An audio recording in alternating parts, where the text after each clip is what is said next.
এই বিয়েটা আমি করতে পারবো না দাদু। তুমি বুঝতে পারছো না, আমার পক্ষে সম্ভব না। কেন সম্ভব না? মেয়ে কি দেখতে খারাপ? বংশের কোনো খুঁত আছে? আমার বন্ধু করিম শেখের নাতনি, হীরের টুকরা একটা মেয়ে।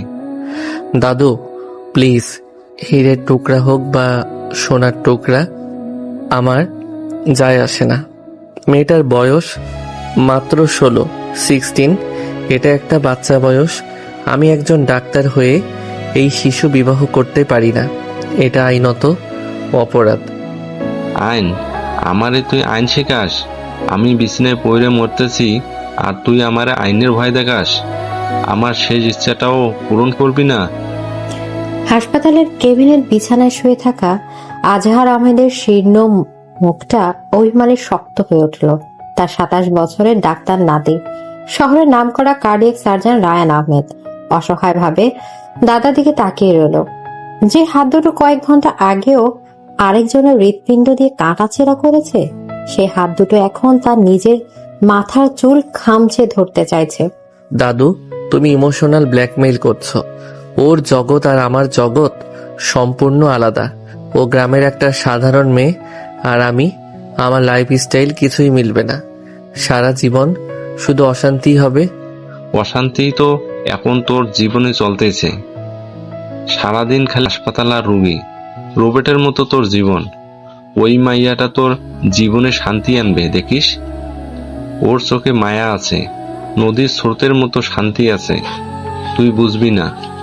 শান্তি? একটা 16 বছরের বাচ্চা মেয়ে আমার জীবনে শান্তি আনবে, যে হয়তো ঠিক মতো কথাই বলতে পারে না। দাদু, তুমি আমার জীবনটা নষ্ট করে দিও না। আমি তোর জীবন নষ্ট করতেছি না, তুই আমার মরণটার কষ্ট দিতেছিস। বুঝে দেখ, আমি মুখ ফিরিয়ে নিলাম। তুই যা, আমার আর কিছুই শোনার নাই। আজহার আহমেদ অন্যদিকে মুখ ফিরে নিলেন। রায়ান জানে এই অভিমানের গভীরতা কতটুকু। এই মানুষটার জন্যই সে আজ ডাক্তার। তার জীবনের সবটুকু জুড়ে থাকা এই মানুষটার শেষ ইচ্ছা সে ফিরিয়ে দেবে কোন মুখে? একটা দীর্ঘশ্বাস ফেলে রায়ান হাল ছেড়ে দিল। ঠিক আছে, তুমি যা চাও তাই হবে, কিন্তু আমার কিছু শর্ত আছে। কি শর্ত? এই বিয়েটা শুধু তোমার ইচ্ছা পূরণের জন্য। এর বাইরে আমি কোনো সম্পর্ক রাখবো না। ও ওর মতো থাকবে, আমি আমার মতো। আমার ব্যক্তিগত জীবনে ও কোনো হস্তক্ষেপ করবে না। আজহার আহমেদ কোনো উত্তর দিলেন না, শুধু তার চোখের কোণ বেয়ে এক ফোঁটা জল গড়িয়ে পড়ল। রায়ান জানে এর অর্থ সম্মতি। পরাজিত সৈনিকের মতো সে কেবিন থেকে বেরিয়ে এলো। বাইরে তার বাবা সিরাজ আহমেদ আর মা মালিহা আহমেদ দাঁড়িয়েছিলেন। ছেলের থমথমে মুখ দেখে তারা বুঝে নিলেন ঝড়টা আপাতত থেমেছে। আমার ডর করতেছে শাপলা, শহরের মানুষ নাকি ভালো না? ধুর পাগলি, শহরের সব মানুষ খারাপ হইব কেন? আর তুই তো যাইতাসিস ডাক্তারের বউ হইয়া। কত ভাগ্য তোর। ভাগ্য না ছাই, মানুষটারে আমি দেখিও নাই, চিনিও না। ছবি দেখাই আমার বুকটা কেমন করে উঠল। মনে হয় যেন কত রাগী মানুষ। হাওড়ের পাড়ে পরন্ত বিকেলের নরম আলোয় বসে কথা বলছিল দুই বান্ধবী। অনন্যার মায়াবী চোখ দুটো রাজ্যের ভয় আর সংশয়। তার বাবা করিম শেখ যখন হন্তদন্ত হয়ে এসে খবরটা দিয়েছিল, তখন থেকেই তার পৃথিবীটা ওলট পালট হয়ে গেছে। ঢাকার এত বড় ডাক্তারের সাথে তার বিয়ে। সে তো এবছরের সবে এসএসসি পরীক্ষা দিয়েছে, এখনো রেজাল্টে বের হয়নি, এর মধ্যেই বিয়ে। মা অনন্যা, তৈরি হইয়া নে, কাল সকালে শহরের লোক আইব তোরে দেখতে। মাইয়াডার মুখটা শুকাইয়া গেছে গো, এমনে কইরা কি বিয়া হয়? আরে বোঝো না কেন?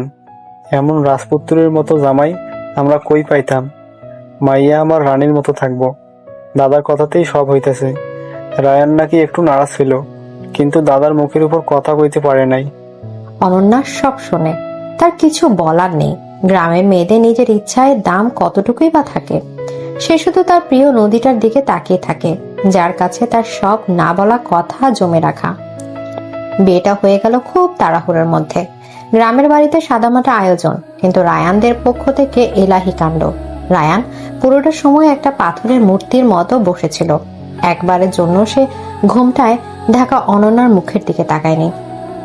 অনন্যার মনে হচ্ছিল সে যেন এক অচেনা স্রোতে ভেসে চলেছে, যার কোনো কুল কিনারা তার জানা নেই। গাড়ি যখন ঢাকার বিশাল বাড়িটার সামনে এসে থামলো, অনন্যার দম বন্ধ হয়ে আসার উপক্রম হলো। এত আলো, এত জৌলুস, এত অচেনা মুখ। শাশুড়ি মালিহা আহমেদ তাকে মিষ্টি হেসে বরণ করে নিলেন। ননদ তানহা এসে খুনসুটি করে পরিবেশটা হালকা করার চেষ্টা করলো, কিন্তু যার জন্য এত আয়োজন সে রায়ান শীতল চোখে একবার তাকিয়ে নিজের ঘরে চলে গেল। অবশেষে সব আনুষ্ঠানিকতা শেষে অনন্যাকে নিয়ে আসা হলো রায়ানের বিশাল গোছানো ঘরটায়। পুরো ঘরটা দামি সুগন্ধিতে মম করছে। ফুল দিয়ে সাজানো বিছানাটাকেও কেমন যেন অচেনা শীতল মনে হচ্ছে। অনন্যা ভয়ে ভয়ে বিছানার এক কোণে গিয়ে বসলো। বুকের ভেতরটা থরাস থরাস করছে। কিছুক্ষণ পর দরজা খোলার শব্দ হলো। রায়ান ঘরে ঢুকলো। পরনে কালো টি শার্ট আর ট্রাউজার, ভেজা চুলগুলো কপালে লেপ্টে আছে। অনন্যা ভয়ে চোখ খুলে তাকাতে পারল না। নাম কি তোমার? অনন্যা। শোনো অনন্যা, কিছু কথা তোমাকে পরিষ্কার করে বলা দরকার। রায়ান এসে অনন্যার থেকে বেশ খানিকটা দূরত্ব রেখে সোফাটায় বসলো। তার কণ্ঠস্বর বরফের মতো শীতল। অনন্যা শাড়ির আঁচলটা শক্ত করে খামচে ধরল। এই বিয়েটা কেন, কিভাবে হয়েছে সেটা তুমি নিশ্চয়ই জানো। আমি এই বিয়েটা করতে চাইনি। শুধুমাত্র আমার দাদার শেষ ইচ্ছার দাম দিতে আমি এখানে বসে আছি। আমি জানি। ভালো, তাহলে এটাও জেনে রাখো, এই বিয়েটা আমাদের দুজনের জন্য একটা চুক্তি ছাড়া আর কিছুই না। অন্তত আমার জন্য। তুমি এই বাড়িতে থাকবে, সবার সাথে মিলেমিশে থাকার চেষ্টা করবে। আমার মা, বাবা, বোনকে কোনো অভিযোগের সুযোগ দেবে না। বিনিময়ে তোমার পড়াশোনা, থাকা, খাওয়ার সব দায়িত্ব আমার। কিন্তু আমার ব্যক্তিগত জীবনে ঢোকার কোনো চেষ্টা করবে না। অনন্যার মনে হলো কেউ যেন তার কানের কাছে একটা কাঁচের গ্লাস ভেঙে ফেললো। তীক্ষ্ণ শব্দে তার ভেতরটা ক্ষত বিক্ষত হয়ে গেল। সে চোখ তুলে রায়ানের দিকে তাকালো। লোকটার চোখে কোনো রাগ নেই, ঘৃণা নেই, আছে শুধু রাজ্যের উদাসীনতা। এই উদাসীনতা ঘৃণার চেয়ে ভয়ঙ্কর। আমি আপনার ব্যক্তিগত জীবনে ঢুকতে আসিনি। তাই? তাহলে ভবিষ্যতে এমন কোনো কাজ করবে না যাতে আমার ধারণা বদলাতে হয়। স্ত্রী হিসেবে কোনো অধিকার খাটানোর চেষ্টা করবে না। আমি কখন ফিরবো, কোথায় যাব, কার সাথে মিশবো, এসব নিয়ে কোনো প্রশ্ন করবে না। পারবে? পারবো। গুড। আর একটা কথা, আমরা এক ঘরে থাকলেও আমাদের শোবার ব্যবস্থা আলাদা হবে। তুমি খাটে শোবে, আমি সোফায়। কোনো অসুবিধা আছে? না। ঠিক আছে, আমার খুব ঘুম পাচ্ছে, আমি লাইট নেভাচ্ছি। রায়ান উঠে গিয়ে ঘরের আলো নিভিয়ে দিল। শুধু ব্যালকনির দরজা দিয়ে আসা চাঁদের আবছা আলো ঘরটায় মায়াবী এক বিষণ্ণতা তৈরি করেছে। রায়ান কোনো দিকেও না তাকিয়ে সোফায় শুয়ে পড়ল। অনন্যা পাথরের মতো বসে রইল ফুল দিয়ে সাজানো সেই বিশাল খাটে। তার 16 বছরের জীবনে সে অনেক কষ্ট দেখেছে, কিন্তু অপমানের এমন শীতল রূপ সে আগে কখনো দেখেনি। চোখ ফেটে কান্না আসছে, কিন্তু সে কাঁদবে না। এই অচেনা শহরে, এই অচেনা মানুষটার সামনে সে নিজেকে দুর্বল প্রমাণ করতে চায় না। নিঃশব্দে সে চোখের জল মুছে ফেলল। বাইরে ঝিঝি পোকার ডাক, আর ঘরের ভেতরে দুটো পৃথিবীর দুই বাসিন্দা নিজেদের তৈরি করা বরফ শীতল দেয়ালে বন্দী হয়ে নতুন একটা জীবন শুরু করলো। ভোরের আলো ফোটার অনেক আগে অনন্যার ঘুম ভেঙে গেল। অচেনা জায়গা, অচেনা বিছানার নরম গদিটা তার শরীরে কাঁথার মতো বিঁধছিল। গ্রামের বাড়িতে এত বেলা পর্যন্ত ঘুমানোর অভ্যাস তার কোনোদিনই ছিল না। সে খুব সাবধানে বিছানা থেকে নামলো, যেন এতটুকু শব্দ না হয়।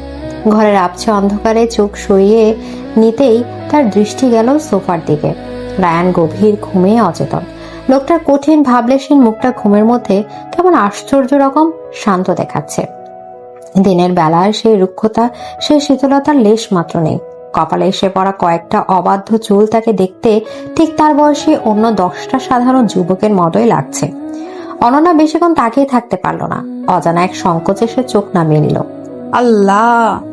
সে ধীর পায়ে ওয়াশরুমের দিকে এগিয়ে গেল। বিশাল ঝকঝকে ওয়াশরুমের থেকে সে খানিকটা ঘাবড়ে যায়। কোন জিনিসটা কিসের জন্য তা বুঝতে তার কিছুক্ষণ সময় লাগলো। কোনো মতে উজু সেরে এসে ঘরের এক কোনায় দাঁড়িয়ে সে ফজরের নামাজ আদায় করে নিল। নামাজ শেষে জায়নামাজে বসে সে তার গ্রামের বাড়ির কথা ভাবছিল। এই সময় মা হয়তো উঠে রান্নাঘরে চলে গেছে। বাবা আর ছোট ভাইটা এখনো ঘুম। আর সে নিজে হয়তো নদীর পাড়ে গিয়ে বসতো। এখনকার আকাশটাও কি তার গ্রামের আকাশের মতো নীল? দরজা খোলার শব্দে অনন্যার ভাবনা সুতো ছিঁড়ে গেল। রায়ান ঘুম থেকে উঠে পড়েছে। চোখ ডলতে ডলতে সে সোজা ওয়াশরুমের দিকে চলে গেল। অনন্যা যে ঘরে আছে সেটা যেন তার চোখেই পড়ল না। অনন্যা জায়নামাজ গুটিয়ে খাটের এক পাশে গিয়ে জড়সড় হয়ে বসলো। এখন সে কি করবে? কিছুক্ষণ পর রায়ান বেরিয়ে এলো, পরনে জগিং এর পোশাক। তার পেশিবহুল শরীরটা স্পষ্ট ফুটে উঠেছে। এখনো বসে আছো কেন? নিচে যাও, মা হয়তো তোমাকে খুঁজবেন। জি। আর শোনো, অযথা আমার জন্য অপেক্ষা করার বা কোনো কিছুর খেয়াল রাখার দরকার নেই, নিজের মতো থাকবে। কথাগুলো বলে রায়ান আর এক মুহূর্তেও দাঁড়ালো না, ঘর থেকে বেরিয়ে গেল। অনন্যার মনে হলো লোকটা যেন তাকে প্রতি মুহূর্তে মনে করে দিতে চায় যে এই সংসারে সে কতটা অবাঞ্ছিত। একটা দীর্ঘশ্বাস ফেলে সে আলনা থেকে একটা সাধারণ সুতির শাড়ি বের করে পরে নিল। তারপর ভয়ে ভয়ে ঘর থেকে বেরিয়ে এলো। বিশাল ডাইনিং টেবিলটাতে সকালের নাস্তার এলাহি আয়োজন। সিরাজ আহমেদ খবরে কাগজ পড়ছেন আর মালিহা আহমেদ কাজের লোককে নির্দেশ দিচ্ছেন। অনন্যাকে সিঁড়ি দিয়ে নামতে দেখে তিনি মিষ্টি করে হাসলেন। আরে, এর মধ্যে উঠে পড়েছিস? আয় মা, বস। গুড মর্নিং ভাবি। কি ব্যাপার, মুখটা এমন শুকনো কেন? ভাইয়া কিছু বলেছে নাকি? তানহা ছুটে এসে অনন্যার হাত ধরে তাকে টেনে চেয়ারে বসিয়ে দিল। মেয়েটার চঞ্চলতা অনন্যার সব ভয় দূর করে দেয়। না আপু, কিছু বলেনি। রায়ান কোথায়? এখনো নামিনি? ঠিক তখনই রায়ান ঘরে ঢুকলো, সারা শরীর ঘামে ভেজা। সে কারো দিকে না তাকিয়ে সোজা নিজের চেয়ারে বসে পড়ল। মা, তাড়াতাড়ি নাস্তা দাও, আজ একটা ক্রিটিক্যাল সার্জারি আছে। তুই আগে ফ্রেশ হয়ে আয়, এভাবে কেউ খেতে বসে? সময় নেই, তুমি দাও। মালিহা আহমেদ ছেলের কথার উপর কথা বললেন না। জরিনা খালা রায়ানের প্লেটে খাবার তুলে দিল। রায়ান দ্রুত খাওয়া শুরু করলো। একবারের জন্য সে পাশে বসে থাকা অনন্যার দিকে তাকালো না। অনন্যা মাথা নিচু করে বসে রইল। সবার সামনে এ উপেক্ষা তার বুকে ছুরির মতো বিঁধছিল। ভাবি, তুমি খাচ্ছ না কেন? নাও, এটা খাও। ভাইয়ার পছন্দের খাবার, তোমারও ভালো লাগবে। তানহা এক টুকরা পরোটা অনন্যার প্লেটে তুলে দিল। রায়ান খাওয়া শেষ করে উঠে দাঁড়ালো। আমি বেরোচ্ছি, ফিরতে রাত হবে। বৌমাকে সঙ্গে নিয়ে যা, দাদাকে একবার দেখিয়ে আনবি। বাবা, আমার সময় নেই, তানহা বিকেলে নিয়ে যাবে। রায়ান হন হন করে বেরিয়ে গেল। পুরো টেবিল জুড়ে এক অস্বস্তিকর নীরবতা নেমে এলো। অনন্যার মনে হলো সে বুঝি কান্না করে ফেলবে। তুই কিছু মনে করিস না মা, ও কাজের মধ্যে থাকলে এমনি হয়ে যায়, একদম পাগল একটা। ছাড়ো তো মা, ভাই একটা আস্ত খাটাস। তুমি ওর কথায় কান দিও না তো ভাবি। চলো আমরা বরং গল্প করি। আচ্ছা, তোমার রেজাল্ট কবে দেবে? আর 1 মাস পর। দারুণ। তারপর তো কলেজে ভর্তি হতে হবে। ঢাকার সেরা কলেজে তোমার ভর্তির ব্যবস্থা আমি করব। আমরা দুজন মিলে খুব মজা করব। তানহার আন্তরিকতার অনন্যার মনটা একটু ভালো হলো। সে আস্তে আস্তে নাস্তা শেষ করলো। সারাদিনটা অনন্যার কাটলো একরাশ শূন্যতার মধ্যে। এত বড় বাড়ি, এত জিনিসপত্র, কিন্তু সবকিছু কেমন যেন প্রাণহীন। তার কেবলই মনে হচ্ছিল সে একটা সোনার খাঁচায় বন্দী হয়ে আছে। দুপুরে সে তার মায়ের সাথে ফোনে কথা বলল। কিরে মা, কেমন আছিস? জামাই তোর খেয়াল রাখে তো? হ্যাঁ মা, খুব ভালো আছি। সবাই অনেক যত্ন করে, উনিও খুব ভালো। মায়ের কাছে সে মিথ্যা বলল। সত্যিটা বলে মাকে কষ্ট দিতে তার মন চাইল না। ফোন রেখে সে ব্যালকনিতে এসে দাঁড়ালো। এখান থেকে অনেক দূরের আকাশ দেখা যায়, কিন্তু তার গ্রামের মতো খোলা আকাশ এটা নয়। বড় বড় বিল্ডিং গুলো যেন আকাশটাকে গিলে ফেলেছে। তার খুব করে হাওরের জন্য, তার নদীর জন্য মন কেমন করতে লাগলো। বিকেলে তানহা তাকে দিয়ে দাদুকে দেখতে গেল।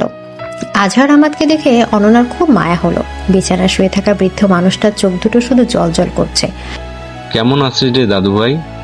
রায়ান তোর যত্ন নেয় তো? জি দাদু, খুব ভালো আছি। আমি জানি ও একটু পাগলাটে, কিন্তু ওর মনটা ভালো। তুই একটু মানিয়ে নিস, দেখবি সব ঠিক হয়ে গেছে। তুই আমার কাঞ্চা সোনা, তুইই পারবি ওর জীবনটা সোনা দিয়ে ভরিয়ে দিতে। অনন্যা কিছু বলতে পারল না, শুধু মাথা নাড়ল। দাদুর ঘর থেকে বেরিয়ে আসার সময় তার চোখ দুটো ছলছল করছিল। রাত বাড়তে লাগলো। রায়ান এখনো ফেরেনি। অনন্যা বই পড়ার চেষ্টা করলো, কিন্তু কিছুতেই মন বসাতে পারল না। ঘড়ির কাঁটা যখন রাত দুটো ছুঁই ছুঁই, তখন বাড়ির গাড়ির শব্দ হলো। অনন্যার বুকটা ধক করে উঠল। সে দ্রুত খাটে উঠে কম্বল টেনে শুয়ে পড়ার ভান করলো। রায়ান যখন ঘরে ঢুকলো তখন তাকে দেখে চেনার উপায় নেই। সারাদিনে সে স্মার্ট, আত্মবিশ্বাসী, সার্জনের চিহ্ন মাত্র নেই।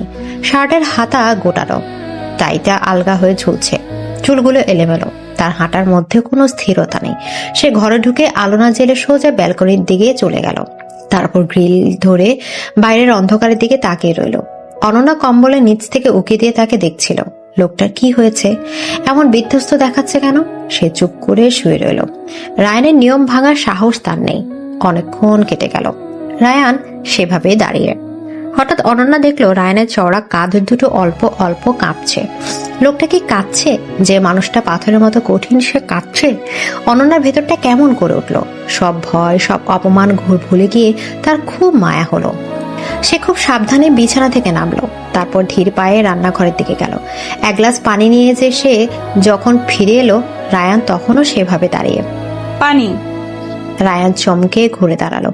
অন্ধকারে অনন্যার মুখটা স্পষ্ট দেখা যাচ্ছে না, কিন্তু তার মায়াবী চোখ দুটো চাঁদের আলোয় চিকচিক করছে। রায়ানের মনে হলো এই দুটো চোখে কোনো অভিযোগ নেই, প্রশ্ন নেই, আছে শুধু একরাশ নির্মল মায়া। সে কিছু বলতে গিয়েও পারল না, তার গলাটা ধরে আসছিল। সে কিছু না বলে অনন্যার হাত থেকে গ্লাসটা নিল। এক নিঃশ্বাসে পুরো পানিটা শেষ করে খালি গ্লাসটা ফিরিয়ে দিল। আপনার শরীর ভালো না? প্রশ্নটা করে অনন্য জিভ কাটল। রায়ান তো তাকে কোনো প্রশ্ন করতে নিষেধ করেছিল। সে ভয়ে ভয়ে রায়ানের মুখের দিকে তাকালো। আজ একটা বাচ্চা মেয়েকে বাঁচাতে পারলাম না, হার্ট ট্রান্সপ্ল্যান্ট করেছিলাম, কিন্তু রায়ান আর বলতে পারল না। সে মুখ ফিরিয়ে নিল। অনন্যা স্তব্ধ হয়ে দাঁড়িয়ে রইল। সে একজন ডাক্তারের কষ্ট, একজন মানুষের ব্যর্থতার যন্ত্রণা খুব কাছ থেকে দেখল। সে কি বলবে ভেবে পেল না। তার গ্রামের ভাষায় কোনো সান্ত্বনা কি এই শহরে মানুষটার কষ্ট কমাতে পারবে? সে কিছুই বলল না, শুধু ধীর পায়ে এগিয়ে এসে রায়ানের পাশে দাঁড়ালো। আপনি বিশ্রাম নিন, সব ঠিক হয়ে যাবে। কথাগুলো খুব সাধারণ, কিন্তু অনন্যার বলার ভঙ্গিতে এমন এক সরল বিশ্বাস ছিল যা রায়ানের বিধ্বস্ত স্নায়ুকে শান্ত করে দিল। সে অবাক হয়ে অনন্যার দিকে তাকালো। এই প্রথমবার সে মেয়েটাকে দেখল।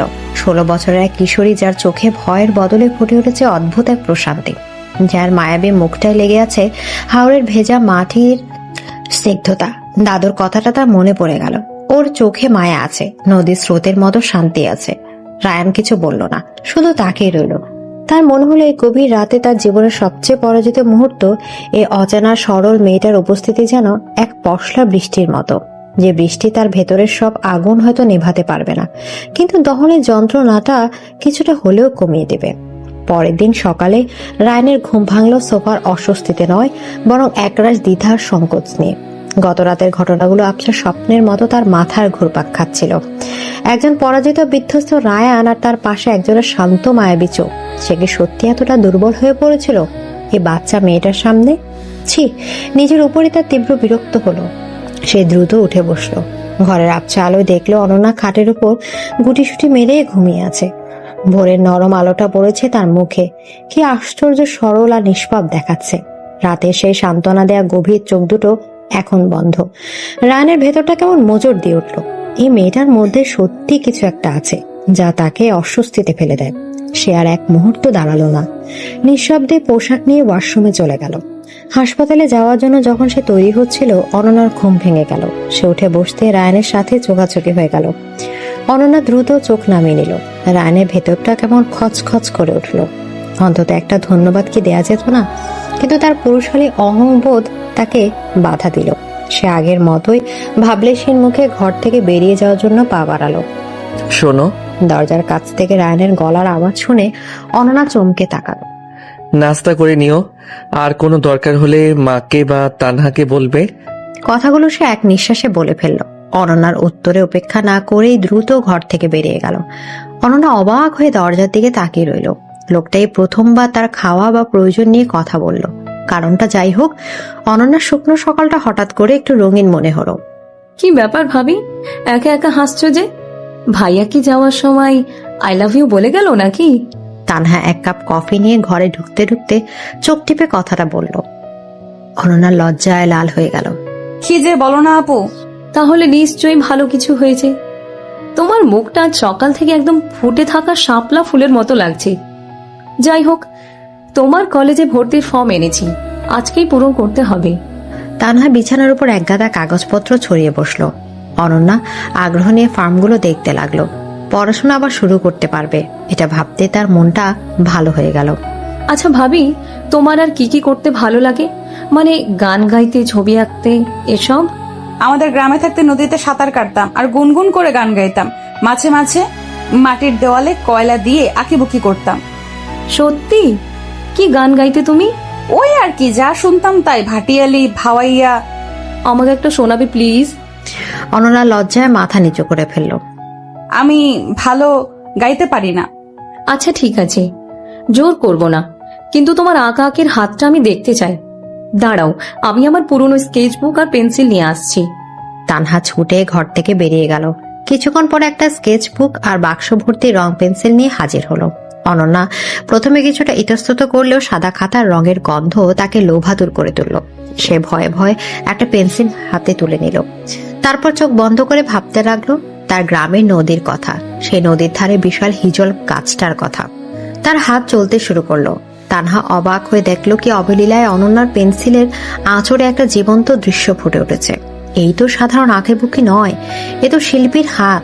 হাসপাতালের অপারেশন থিয়েটার তীব্র আলোর নিচে দাঁড়িয়ে রায়ান আরো একটা জটিল হার্ট বাল্ব প্রতিস্থাপন করছিল, কিন্তু আজ কেন জানি তার মনোযোগ বারবার ছুটে যাচ্ছিল। চোখের সামনে ভাসছিল গত রাতের সেই মায়াবী চোখ দুটো, আর আজ সকালে সে নিষ্পাপ ঘুমন্ত মুখটা। মেয়েটা কি নাস্তা করেছে? দাদুর কথা কি তাহলে সত্যি? এই মেয়ে কি তার যান্ত্রিক জীবনে প্রশান্তি নিয়ে আসবে? কিরে রায়ান, সব ঠিক আছে? তোকে খুব আনমনা লাগছে। রায়ানের ঘনিষ্ঠ বন্ধু এবং সহকর্মী ডাক্তার সাকিব প্রশ্নটা করতে রায়ান বাস্তবে ফিরে এলো। হ্যাঁ, সব ঠিক আছে, কনসেন্ট্রেট। অপারেশন শেষে রায়ান নিজের চেম্বারে এসে বসলো, কিন্তু কাজে মন বসাতে পারলো না। সে ফোন বের করে তানহাকে কল দিল। কিরে, তুই কোথায়? কেন ভাইয়া, তোমার হবু প্রেমিকার খবর নিতে ফোন দিয়েছো? ফালতু কথা বলবি না, এমনি ফোন দিলাম। বাসায় সব ঠিক আছে? হ্যাঁ, সব ঠিক আছে। তোমার ভাবি তো একটা আস্ত সারপ্রাইজ প্যাকেজ। যা আঁকার হাত, দেখলে তুমিও অবাক হয়ে যাবে। একটা ছবি আঁকছে, মনে হচ্ছে যেন এখনই খাতা থেকে নদীটা বেরিয়ে আসবে।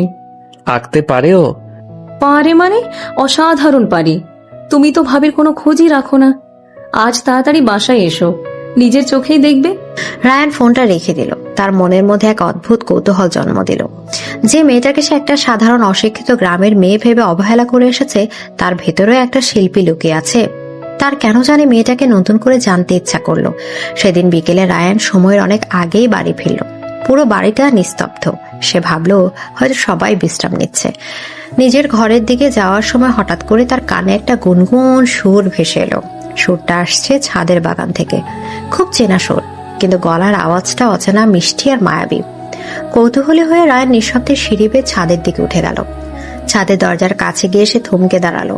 পরন্ত বিকেলে সোনালি আলোয় টোবে লাগানো হাসনাহেনা গাছের পাশে মাটিতে বসে আছে অনন্যা। তার কোলের উপর স্কেচবুক। সে এক মনে ছবি আঁকছে আর খুব মৃদুস্বরে গাইছে, আমারও পরানো যাহা চাই তুমি তাই, তুমি তাই গো। রায়ান যেন পাথরের মূর্তি হয়ে গেল। অনন্যার এলোমেলো চুলগুলো বাতাসে উঠছে। তার সরল মুখে এসে পড়েছে বিকেলের নরম রোদ। তার কণ্ঠস্বরে কোনো প্রশিক্ষণ নেই, কিন্তু যে আবেগ আর মায়া আছে তা হাজারো প্রশিক্ষিত শিল্পীর কণ্ঠেও দুর্লভ। সুরটা যেন হাওয়ায় ভেসে এসে রায়ানের বুকের ভেতরে সব কঠিন দেয়ালগুলো ফাটল ধরে দিচ্ছে। এই প্রথমবার রায়ানের মনে হলো অনন্যা শুধু একটা 16 বছরের শরীর নয়, তার ভেতরে আছে এক গভীর পরিপূর্ণ আত্মা। সে আর সামলে এগোলো না। নীরবে দরজার আড়ালে দাঁড়িয়ে রইল যতক্ষণ না অনন্যার গান শেষ হলো। গান শেষে অনন্যা যখন স্কেচবুকটা বুকে জড়িয়ে ধরলো, তখন রায়ান দেখলো মেয়েটার চোখ দুটো ভেজা। সে কি বাড়ির জন্য কাঁদছে? রায়ান নিঃশব্দে নিচে নেমে এলো। তার বুকের ভেতরটা এক অজানা অনুভূতিতে তোলপাড় করছে। রাতের খাবার টেবিলে আজ রায়ান অস্বাভাবিকভাবে রকমের চুপচাপ। সে শুধু আর চোখে বারবার অনন্যাকে দেখছিল। অনন্যা আজও মাথা নিচু করে খাচ্ছে, কারো সাথে কথা বলছে না। রায়ানের খুব ইচ্ছা করছিল তাকে তার গানের ব্যাপারে, তার আকারের ব্যাপারে জিজ্ঞেস করতে, কিন্তু সবার সামনে সংকোচ ছিল। খাবার শেষে সবাই যখন উঠে গেল, অনন্যা প্লেটগুলো গোছাতে শুরু করলো। ওগুলো জরিনা খালা করবে, তুমি ঘরে যাও। অনন্যা চমকে রায়ানের দিকে তাকালো। রায়ান ধীর পায়ে তার দিকে এগিয়ে এলো। তোমার আঁকা ছবিটা তানহা দেখিয়েছে, খুব সুন্দর হয়েছে। অনন্যার মুখ লজ্জায় আর আনন্দে লাল হয়ে গেল। এই লোকটাই প্রথম তার কোনো কাজের প্রশংসা করলো। ধন্যবাদ। গানটাও সুন্দর গাও। এবার অনন্যা যেন দম বন্ধ হয়ে আসার উপক্রম। সে ভয়ে ভয়ে বলল, আপনি শুনেছেন? বিকেলে ছাদে ছিলে যখন। অনন্যা আর কিছু বলতে পারল না। লজ্জায় তার মাটির নিচে মিশে যেতে ইচ্ছা করছিল। সে দ্রুত রান্নাঘরের থেকে পালিয়ে যেতে চাইল, কিন্তু রায়ান তার পথ আগলে দাঁড়ালো। একটা কথা বলবো? জি। গত রাতের জন্য ধন্যবাদ। অনন্যা মাথা তুলে রায়ানের চোখের দিকে তাকালো। সেই শীতল উদাসীন চোখ দুটোতে আছে এক নতুন আভা। তাতে রাগ নেই, অবহেলা নেই, আছে এক গভীর নরম দৃষ্টি। রায়ান আর কিছু না বলে নিজের ঘরের দিকে চলে গেল। সেদিন রাতে অনন্যা যখন বিছানায় শুতে গেল, সে দেখলো তার বালিশের পাশে একটা সুন্দর বাক্স। সে ভয়ে ভয়ে বাক্সটা খুলল। ভেতরে বিশ্বের সেরা ব্র্যান্ডের রং পেন্সিল আর একটা দামি স্কেচবুক। বাক্সের নিচে একটা ছোট কাগজে লেখা, তোমার নদী, আকাশ আর হিজল গাছের জন্য। অনন্যা চোখ দিয়ে টপটপ করে পানি গড়িয়ে পড়ল। তবে এই জল কষ্টের নয়, এই জল একরাশ মুগ্ধতা আর না বোঝা ভালো লাগার। সে বাক্সটা বুকে জড়িয়ে ধরল। ওদিকে সোফায় শুয়ে রায়ানের ঘুম আসছিল না। তার কানে তখনও বাজছিল, আমারও পরানো যাহা চাই তুমি তাই, তুমি তাই গো। সে আনমনে হেসে ফেলল।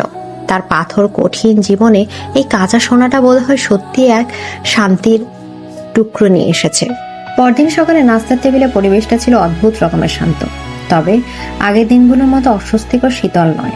রায়ানের দেওয়া উপহারটা অনন্যা সারা রাত বুকে জড়িয়ে রেখেছিল। ভোরের আলো ফোটার সাথে সাথে সে নতুন স্কেচবুকটা খুলে বসেছিল, কিন্তু ধন্যবাদ জানানোর মতো সাহস সে সঞ্চয় করতে পারছিল না। রায়ানের সামনে গেলে তার জিভ যেন আড়ষ্ট হয়ে যায়। সে শুধু আর চোখে রায়ানের দিকে একবার তাকালো। রায়ানের দৃষ্টি তখন কফির কাপে নিবদ্ধ, কিন্তু তার ঠোঁটের কোণে এমন এক আবছা হাসির রেখা যে অনন্যার চোখ এড়ালো না। কি রে অনন্যা, আজ এত কি ভাবছিস? খাচ্ছিস না কেন? না মা, খাচ্ছি তো। মা, তুমি বুঝবে না, ভাইয়া আর ভাবির মধ্যে এখন চোখে চোখে কথা হয়। দেখছো না ভাই আজ কেমন শান্ত হয়ে বসে আছে? নিশ্চয়ই ভাবিকে নিয়ে কবিতা ভাবছে। তানহার কথায় রায়ানের কান দুটো লাল হয়ে গেল। সে বোনের দিকে কঠিন চোখে তাকালো। তোর পরীক্ষা কবে?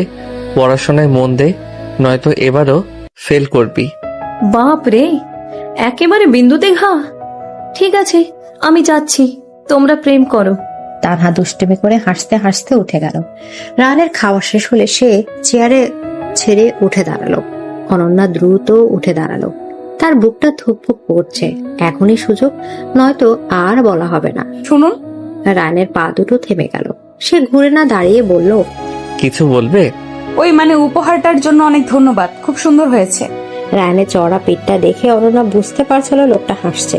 সে কোনো উত্তর না দিয়ে শুধু ঘাড়টা সামান্য কাত করে বেরিয়ে গেল। কিন্তু তার চলে যাওয়ার পথের দিকে তাকিয়ে অনন্যার মনে হলো সকালের সূর্যটা আজ যেন একটু বেশি উজ্জ্বল। হাসপাতালের পরিবেশটা আজকেই থমথমে। রায়ানের চেম্বারের সামনে দিয়ে যাওয়ার সময় জুনিয়র ডাক্তাররা পর্যন্ত সমীহ করে চলে যায়, কিন্তু ডাক্তার সানজানার কাছে সমীহ বা ভয় অর্থহীন। সে কফি মুখ হাতে নিয়ে কোন রকম অনুভূতি ছাড়াই রায়ানের চেম্বারে ঢুকে পড়ল। কি ব্যাপার রায়ান্স, আজকাল তোকে খুব খোশ মেজাজে দেখা যাচ্ছে। নতুন কোনো সাকসেসফুল সার্জারি নাকি? বাড়ির খবর ভালো? সানজানা বলার ভঙ্গিতে এক ধরনের ধারালো শ্লেষ ছিল।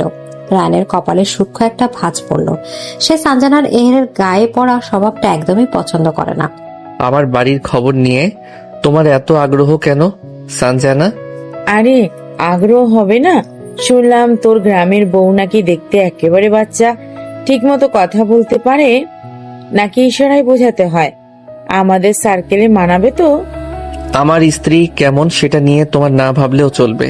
সে আমার স্ত্রী, কোনো প্রদর্শনীর বস্তু নয় যে সবার সাথে মানিয়ে চলতে হবে। আর আমার সার্কেল মানে আমার পরিবার, যেখানে সে খুব ভালোভাবেই মানিয়ে নিয়েছে। রায়ানের শান্ত কিন্তু দৃঢ় উত্তরে সানজানা মুখটা ছোট হয়ে গেল। সে ভাবতেও পারেনি রায়ানের মতো অসামাজিক একজন মানুষ তার গ্রাম্য স্ত্রীর পক্ষ নিয়ে এভাবে কথা বলবে। আমি তো মজা করছিলাম, তুই এত সিরিয়াসলি হয়ে যাচ্ছিস কেন? যাই হোক, সামনের সপ্তাহে ডিরেক্টর স্যারের পার্টি আছে, আশা করি ভাবিকে আমরা সেদিন দেখতে পাবো। সানজানা দাঁড়ালো না, কিন্তু তার কথাগুলো রায়ানের মাথায় একটা অস্বস্তির কাঁটা বিঁধিয়ে দিয়ে গেল। পার্টি? অনন্যাকে নিয়ে সে পার্টিতে যাবে? যে মেয়েটা বাড়ির ডাইনিং টেবিলে গুটিয়ে থাকে, সে শত শত আধুনিক মানুষের ভিড়ে নিজেকে কিভাবে সামলাবে? ভাবতেই রায়ানের কপালে চিন্তার ভাঁজ পড়ল। দিনগুলো এরপর কেমন যেন একটা নতুন ছন্দে বইতে শুরু করলো। রায়ানের দেওয়া স্কেচবুকটা হয়ে উঠলো অনন্যার সারাদিনের সঙ্গে।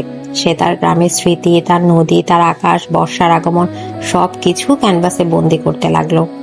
আর রায়ানের জন্য এটা হয়ে উঠলো অনন্যার মনের ভেতর উঁকি দেওয়ার একটা জানালা। প্রতি রাতে বাড়ি ফিরে সে এখন আর সরাসরি নিজের ঘরে যায় না, আগে খুঁজে বের করে অনন্যা কোথায়। বেশিরভাগ সময় তাকে পাওয়া যায় ব্যালকনির এক কোণে অথবা ছাদে, স্কেচবুক কোলে নিয়ে তন্ময় হয়ে বসে থাকতে। আজ কি আঁকলে? এটা তাদের একটা প্রতিদিনের অলিখিত নিয়ম হয়ে দাঁড়িয়েছে। রায়ানের এই এক প্রশ্নেই অনন্যা লাজুক মুখটা উজ্জ্বল হয়ে ওঠে। সে তার আঁকা ছবিটা রায়ানের সামনে তুলে ধরে। এটা আমাদের ঘাটের পাশের কদম ফুলের গাছ। বর্ষার প্রথম বৃষ্টিতে যখন ফুলগুলো ফোটে তখন কি যে সুন্দর লাগে। রায়ানের চোখ ছবির দিকে, কিন্তু তার মন পড়ে থাকে অনন্যার কথা বলার ভঙ্গিতে। গ্রামের কথা বলতে গিয়ে মেয়েটার চোখ দুটো কেমন চিকচিক করে ওঠে। তার মনে হয় সে কোনো শিল্পীর আঁকা ছবি দেখছে না, বরং সে শিল্পীর চোখের তারায় ফুটে ওঠা আরেকটা পৃথিবী দেখছে। তোমার গ্রামটা নিশ্চয়ই খুব সুন্দর। অনেক। আপনি গেলে আপনারও খুব ভালো লাগবে। কথাটা বলে অনন্যা জিভ কাটলো। সে রায়ানের ব্যক্তিগত জগতে আমন্ত্রণ জানিয়ে ফেললো। রায়ানের কি মনে হবে কে জানে, কিন্তু রায়ানের মুখে কোনো বিরক্ত দেখা গেল না। সে শুধু মৃদু হেসে বলল, কখনো সুযোগ হলে নিশ্চয়ই যাব। এই ছোট ছোট কথোপকথন, এই ছবি দেখানো মুহূর্তগুলো তাদের মাঝখানে বড় শীতল দেয়ালটা একটু একটু করে গলিয়ে দিচ্ছিল। রায়ানের এখন আর সোফায় শুতে অস্বস্তি হয় না, বরং ঘরের মধ্যে অনন্যার শান্ত উপস্থিতি তাকে এক ধরনের নিরাপত্তা দেয়। সেদিন ছিল শুক্রবার।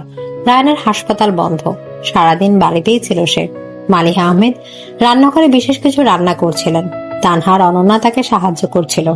রায়ানের ঘরে বসে বই পড়ার চেষ্টা করছিল, কিন্তু রান্নাঘর থেকে ভেসে আসা হাসির শব্দ, টুকটাক কথার আওয়াজ তাকে কিছুতেই মনোযোগ দিতে দিচ্ছিল না। বিশেষ করে একটা মিষ্টি হাসির শব্দ বারবার তার কানে এসে ধাক্কা দিচ্ছিল। হঠাৎ রান্নাঘর থেকে অনন্যা চাপায় একটা আর্তনাদ ভেসে আসলো। আহ! রায়ানের বুকের ভেতরটা ছ্যাদ করে উঠলো। সে বই ফেলে এক লাফে রান্নাঘরের দিকে ছুটে গেল। গিয়ে দেখলো অনন্যা তার বাঁ হাতের একটা আঙুল চেপে ধরে আছে। আঙুলের ডগা থেকে টপ টপ করে রক্ত পড়ছে। ইস রে, কি করে কাটলি মা? খুব বেশি কেটেছে? সবজি কাটতে গিয়ে সে আঙুল কেটে ফেলেছে। রায়ানের মাথায় তখন আর কিছু ছিল না। সে একজন স্বামী নয়, একজন ডাক্তার হিসেবে দ্রুত এগিয়ে গেল। ছাড়ো তো মা, দেখি হাতটা দেখি। রায়ানের গলার আওয়াজে সবাই চমকে গেল। সে অনন্যার হাতটা আলতো করে নিজের হাতে তুলে নিল, তারপর মুখে ঢুকিয়ে চুষে নিল রক্ত। অনন্যার সারা শরীর ভয়ে আর লজ্জায় কেঁপে উঠল। এই প্রথম রায়ানের স্পর্শ। কি ঠান্ডা তার হাত, অথচ কি দৃঢ়। রায়ানের স্পর্শে তার কাটা আঙুলের ব্যথার চেয়েও বেশি করে অনুভূতি ছিল এক অদ্ভুত শিহরণ। তানহা, ফার্স্ট এইড বক্সটা নিয়ে আয়, কুইক। রায়ানের তখন অন্যদিকে কোনো খেয়াল নেই। তার চোখ শুধু অনন্যার কাটা আঙুলটার দিকে। সে অনন্যাকে ধরে বেসিনের কাছে নিয়ে গেল। পানির ধারার নিচে আঙুলটা ধরে আলতো করে রক্ত পরিষ্কার করে দিল। অনন্যা তখন ঘোরের মধ্যে। সে ব্যথার চেয়ে বেশি করে অনুভব করছিল রায়ানের নিঃশ্বাসের উষ্ণতা, যা তার ঘাড়ে এসে লাগছিল। তানহা বক্স নিয়ে এলে রায়ানের অ্যান্টিসেপটিক লাগিয়ে খুব যত্ন করে আঙুলটা ব্যান্ডেজ করে দিল। পুরোটা সময় সে একটাও কথা বলল না, কিন্তু তার প্রতিটা কাজে ফুটে উঠছিল এক গভীর মনোযোগ আর যত্ন। কাজ শেষে অনন্যা চোখের দিকে তাকিয়ে বলে, এখনো ব্যথা করছে? অনন্যা মাথা নেড়ে না বোঝালো। তার মুখ দিয়ে কোনো কথা বেরোচ্ছিল না। রায়ানের গভীর কালো চোখ দুটো আজ যেন আরো গভীর মনে হচ্ছে। এরপর থেকে সাবধানে কাজ করবে, আর তোমার রান্নাঘরে আসার কোনো দরকার নেই। কথাটা সে তার মাকে উদ্দেশ্য করে বলল। তার চোখ ছিল অনন্যার দিকে। তারপর সে আর এক মুহূর্ত দাঁড়ালো না, দ্রুত পায়ে রান্নাঘর থেকে বেরিয়ে গেল। সেদিন রাতে রায়ানের ঘুম আসছিল। সে বারবার তার হাতের দিকে তাকাচ্ছিল। অনন্যার নরম আঙুলের স্পর্শটা যেন তখনও তার হাতে লেগে আছে। এই অনুভূতিটা তার কাছে সম্পূর্ণ নতুন। এটা কৌতূহল নয়, মায়াও নয়, এটা তার চেয়েও গভীর কিছু। সে বুঝতে পারছিল সে অজান্তে এই কাঁচা সোনা মেয়েটার দিকে ঝুঁকে পড়ছে, খুব তীব্রভাবে ঝুঁকে পড়ছে। ওদিকে অন্যও তার ব্যান্ডেজ করা আঙুলটার দিকে তাকিয়েছিল। ক্ষতের ব্যথাটা কমে এলেও তার হৃদয়ের ভেতরে যে নতুন এক অনুভূতির জন্ম হয়েছে, তার ঝিমঝিম আবেশ তাকে সারা রাত ঘুমাতে দিল না। আঙুল কেটে যাওয়ার ঘটনাটার পর কয়েকটা দিন কেটে গেল, কিন্তু তার রেশটুকু রয়ে গেল দুজনের মনে। রায়ানের ডাক্তারি হাতের নিপুণ স্পর্শের চেয়েও অনন্যার বেশি মনে পড়ছিল তার গভীর উদ্বিগ্ন চোখ দুটোকে। আর রায়ানের মনে হচ্ছিল অনন্যার নরম আঙুলের সেই অনুভূতিটা তার স্নায়ুতে স্থায়ীভাবে বাসা বেঁধেছে। এখন আর আগের মতো ইচ্ছে করে দূরত্ব তৈরি করতে পারে না সে। কি এক অদৃশ্য সুতোর টানে বারবার মেয়েটার কাছে চলে যেতে ইচ্ছে করে। বাড়ির নিস্তব্ধ কোণগুলোর এখন সে অনন্যার অস্তিত্ব খুঁজে বেড়ায়।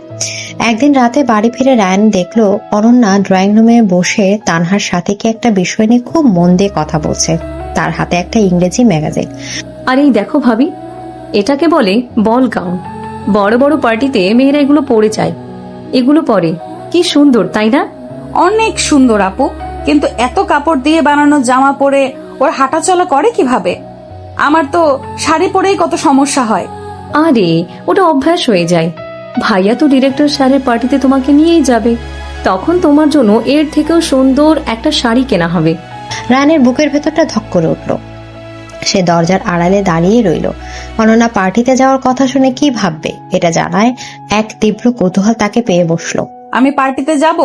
অনন্যার গলার স্বরে বিস্ময়ের চেয়েও বেশি ছিল ভয়। না না আপু, আমি যেতে পারবো না। আমি অচেনা মানুষ, বড় বড় লোক, আমি কি কথা বলবো, কি করব? আমাকে নিয়ে সবাই হাসাহাসি করবে, উনি লজ্জা পাবেন। ধুর, কে হাসবে? আর ভাইয়া লজ্জা পাবে কেন? তুমি আমার ভাবি, তোমার নিজের একটা পরিচয় আছে। রায়ানের ভেতরটা মোচড় দিয়ে উঠল। অনন্যার ভয়টা অমূলক নয়।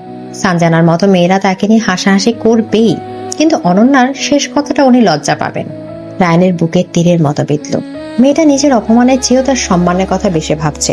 রায়ানের হঠাৎ করে প্রচন্ড জেদ চেপে গেল। সে ঠিক করলো অনন্যাকে সে পার্টিতে নিয়ে যাবে। সেই সরল মায়াবতী মেয়েটা যে তার স্ত্রী, এটা সে দুনিয়ার সামনে স্বীকার করতে এতটুকু লজ্জিত নয়।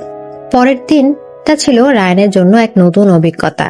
সে হাসপাতালের কাজ তাড়াতাড়ি শেষ করে শহরের সবচেয়ে বড় শপিং মলে গেল। জীবনের প্রথমবার সে কোনো মেয়ের জন্য তার স্ত্রীর জন্য শাড়ি কিনতে এসেছে। শাড়ির দোকানে ঢুকে তার মাথা ঘুরে যাওয়ার জোগাড়। হাজার হাজার শাড়ি, লাখ লাখ রং, কোনটা থেকে কোনটা দেখবে। স্যার, ম্যাডামের জন্য কি ধরনের শাড়ি দেখাবো? Party wear? হ্যাঁ, এমন কিছু দেখান যা খুব জমকালো নয়, কিন্তু দেখতে খুব সুন্দর আর অভিজাত। রায়ানের চোখের সামনে তখন ভাসছিল অনন্যার মুখ। একটা শান্ত স্নিগ্ধ মুখ। তার জন্য চূড়া চূড়া রঙের চূড়া শাড়ি মানাবে না। তার জন্য চাই আকাশের মতো নীল, মেঘের মতো ধূসর, কিংবা গভীর রাতের মতো কালো কোনো রং। অনেক খোঁজাখুঁজির পর তার চোখ আটকে গেল একটা শাড়িতে। পিওর মসলিনের উপর রূপালী সুতো দিয়ে কাজ করা একটা আকাশি নীল শাড়ি। শাড়িটার মধ্যে এমন একটা স্নিগ্ধতার কোমলতা আছে যা যেন শুধু অনন্যার জন্যই তৈরি। এটা প্যাক করে দিন। বাড়ি ফিরে রায়ানের শাড়ির বাক্সটা অনন্যার হাতে দিয়ে গিয়ে প্রচন্ড অস্বস্তিতে পড়ল। সে সরাসরি অনন্যার হাতে না দিয়ে বাক্সটা বিছানার উপর রেখে দিল। এটা সামনের সপ্তাহের পার্টির জন্য। তোমার পছন্দ হবে কিনা জানি না, না হলে বদলে আনা যাবে। রায়ানের কথা শেষ করার আগে অনন্যা বাক্সটা খুলল। আকাশে নীল শাড়িটা চোখের সামনে মেলে ধরতে তার মুখটা আনন্দের বিশ্ব উজ্জ্বল হয়ে উঠল। এত সুন্দর শাড়ি সে জীবনেও দেখেনি। শাড়ির নরম স্পর্শটা তার গালে ছুঁয়ে সে রায়ানের দিকে তাকালো। তার মায়াবী চোখ দুটো তখন কৃতজ্ঞতায় ঝলমল করছে। অনেক সুন্দর, আমার এটাই পছন্দ হয়েছে, বদলাতে হবে না। আচ্ছা। রায়ানের আর এক মুহূর্ত দাঁড়ালো না, দ্রুত ঘর থেকে বেরিয়ে গেল। কিন্তু অনন্যা সেই খুশিতে উজ্জ্বল মুখটা তার চোখের সামনে থেকেই সরছিল না। এই সামান্য একটা উপহার মেয়েটা এত খুশি হতে পারে? রায়ানের মনে হলো মেয়েটার পৃথিবীর সব সফল অপারেশনের আনন্দের চেয়েও এই মুহূর্তের অনুভূতিটা অনেক বেশি দামি। দেখতে দেখতে পার্টির দিন চলে এলো। সন্ধ্যা থেকে পুরো বাড়িতে সাজ সাজ রব। তানহা নিজে হাতে অনন্যাকে সাজিয়ে দিয়েছিল। রায়ানের কিনে দেওয়া আকাশি নীল শাড়ি পরে অনন্যা যখন আয়নার সামনে দাঁড়ালো, তখন সে নিজেই নিজেকে চিনতে পারছিল না। ওয়াও ভাবি, তোমাকে তো একদম পরীর মতো লাগছে। আজ পার্টিতে সবার চোখ তোমার দিকেই থাকবে, দেখো। অনন্যা লজ্জায় মুখ নিচু করে ফেললো। ঠিক সেই মুহূর্তে রায়ানের ঘরে প্রবেশ করলো সে। পরনে নেভি ব্লু স্যুট আর সাদা শার্ট। তাকে দেখাচ্ছিল কোনো সিনেমার নায়কের মতো। ঘরে ঢুকে অনন্যাকে দেখে সে থমকে গেল। এই কোন অনন্যা? স্নিগ্ধ, শান্ত, মায়াবী। শাড়ির নীল রংটা তার গায়ের দুধে আলতার রঙের সাথে মিশে গিয়ে এক অপার্থিব সৌন্দর্য তৈরি করেছে। খোলা চুলগুলো কাঁধের উপর ছড়িয়ে আছে, চোখে টানা করে কাজল, কপালে ছোট্ট একটা টিপ। রায়ানের মনে হলো তার হৃৎপিণ্ডটা কয়েক সেকেন্ডের জন্য বুঝি থেমে গিয়েছিল। সে কোনো কথা বলতে পারলো না, শুধু অপলক তাকেই চোখে তাকিয়ে রইল। কি হলো ভাইয়া, হাঁ করে কি দেখছো? নিজের বউকে চিনতে পারছো না? তানহার কথায় রায়ানের ঘোর কাটলো। সে নিজেকে সামনে নিয়ে গম্ভীর হওয়ার চেষ্টা করলো। তোর কাজ শেষ, চল, দেরি হয়ে যাচ্ছে। পার্টিতে পৌঁছে অনন্যার ভয়টা সত্যি হলো। বিশাল হল ঘর ভর্তি জাঁকজমকপূর্ণ মানুষ, তাদের তীক্ষ্ণ দৃষ্টি, ফিসফাস কথা সবকিছু তাকে অস্বস্তির দিকে ফেলে দিচ্ছিল। সে ভয়ে রায়ানের হাতটা শক্ত করে আঁকড়ে ধরলো। রায়ানের কাছে স্পর্শটা লাগলো বিদ্যুতের মতো। সে আলতো করে অনন্যার হাতের উপর নিজের হাতটা রাখলো, যেন আশ্বস্ত করতে চাইলো সে পাশে আছে। ওয়াও রায়ান, ফাইনালি তাহলে ভাবিকে জনসম্মুখে আনলি। হ্যালো, আমি সঞ্জয়দা, রায়ানের কলিগ। সঞ্জনা চোখে মুখে ছিল তাচ্ছিলের হাসি। আসসালামু আলাইকুম। ও ভেরি ফর্মাল। যাই হোক, এনজয় দ্য পার্টি। সঞ্জনা চলে যেতে তার বান্ধবীদের মধ্যে হাসির রোল পড়ে গেল। অনন্যার মুখটা লজ্জায় অপমানে ছোট হয়ে গেল। সে রায়ানের দিকে তাকালো। রায়ানের চোয়াল শক্ত, চোখ দুটো রাগে জ্বলছে। সে অনন্যার কানের কাছে মুখ নিয়ে এসে ফিসফিস করে বলল, কারো কথাই কান দেবে না, আমার হাত ধরে থাকো। রায়ানের এই ভরসা দেওয়া কথায় অনন্যার ভয়টা একটু কমলো। পুরোটা সময় রায়ানের তাকে আগলে রাখলো। কারোর সাথে পরিচয় করে দেওয়ার সময় এমন ভাবে আমার স্ত্রী বলছিল যেন এটাই পৃথিবীর সবচেয়ে গর্বের বিষয়। পার্টি থেকে ফেরার পথে গাড়িতে দুজনেই চুপ। অনন্যা বাইরে অন্ধকারের দিকে তাকিয়ে আছে, কিন্তু তার মনটা পড়ে আছে রায়ানের বলা কথাগুলোতে আর আগলে রাখায়। রায়ান বুঝতে পারছিল অনন্যার মন খারাপ। বাড়ি ফিরে এসে অনন্যাকে কিছু না বলে ফ্রেশ হতে চলে গেল। অনন্যা শাড়ি বদলে যখন ব্যালকনিতে এসে দাঁড়ালো, তখন গভীর রাত, আকাশটা মেঘে ঢাকা। তার খুব কান্না পাচ্ছিল।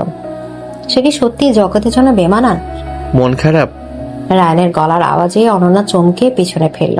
রায়ানের কখন নিঃশব্দতার পিছনে এসে দাঁড়িয়েছে সে টেরও পায়নি। না, মিথ্যে বলো না, আমি জানি আজকের ব্যবহারটা তোমার ভালো লাগেনি। আমার জন্য আপনি সবার সামনে লজ্জা পেলেন। কে বলল আমি লজ্জা পেয়েছি? রায়ান কণ্ঠস্বর অসম্ভব রকম শোনালো। তোমাকে নিয়ে আমি লজ্জিত নই অনন্যা, বরং গর্বিত।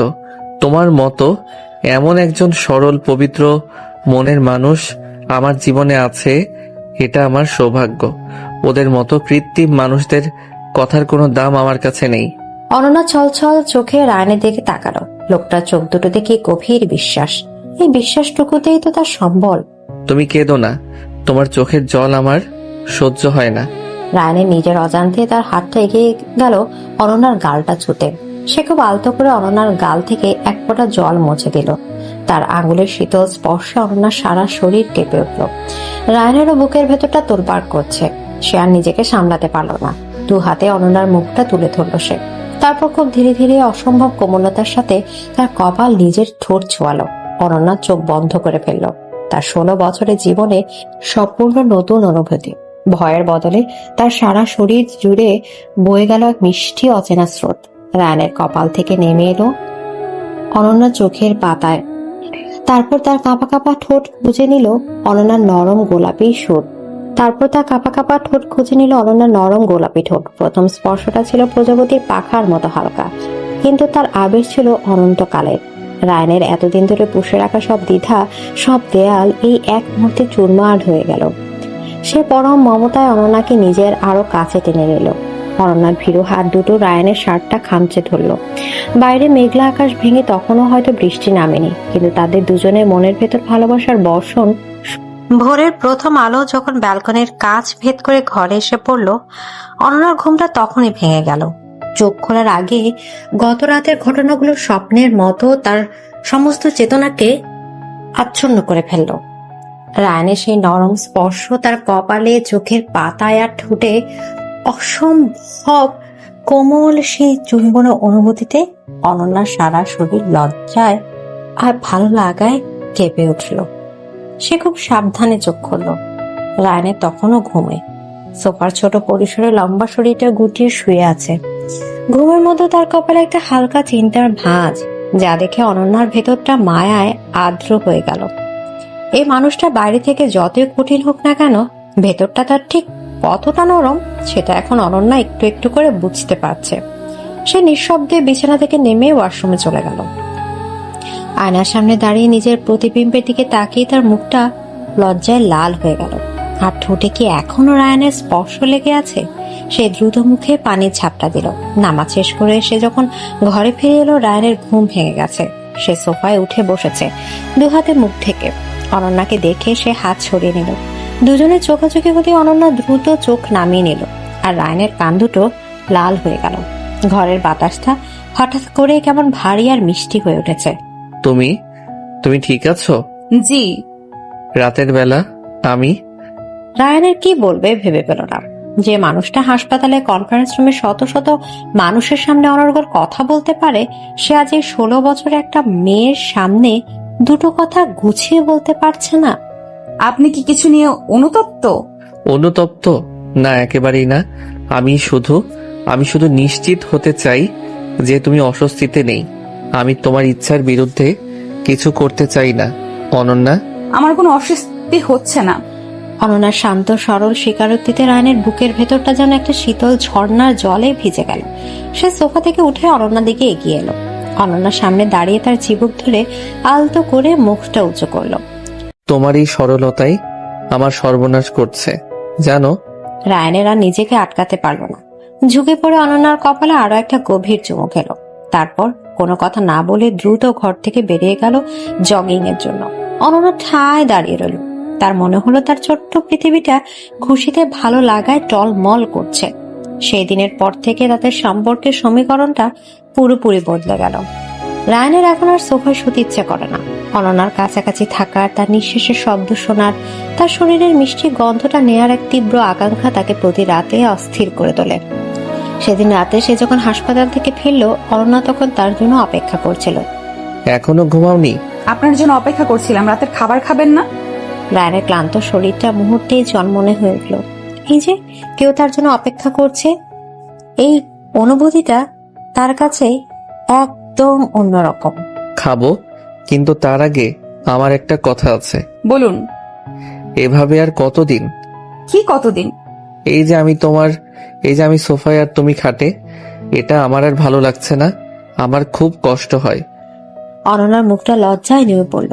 তার হৃৎপিণ্ডটা এত জোরে চলতে শুরু করলো যে তার মনে হলো রায়নের বুঝি সে শব্দ শুনতে পাচ্ছে। আমি কি তোমার পাশে থাকতে পারি না অনন্যা? তোমার সাথে এক বিছানায় ঘুমাতে পারি না? কথা দিচ্ছি, তুমি যতক্ষণ না চাইবে তোমার আর আমার মধ্যে 1 ইঞ্চি দূরত্ব আমি পার করব না। শুধু তোমার পাশে শুয়ে একটু শান্তিতে ঘুমাতে চাই। দেবে সেই অনুমতি?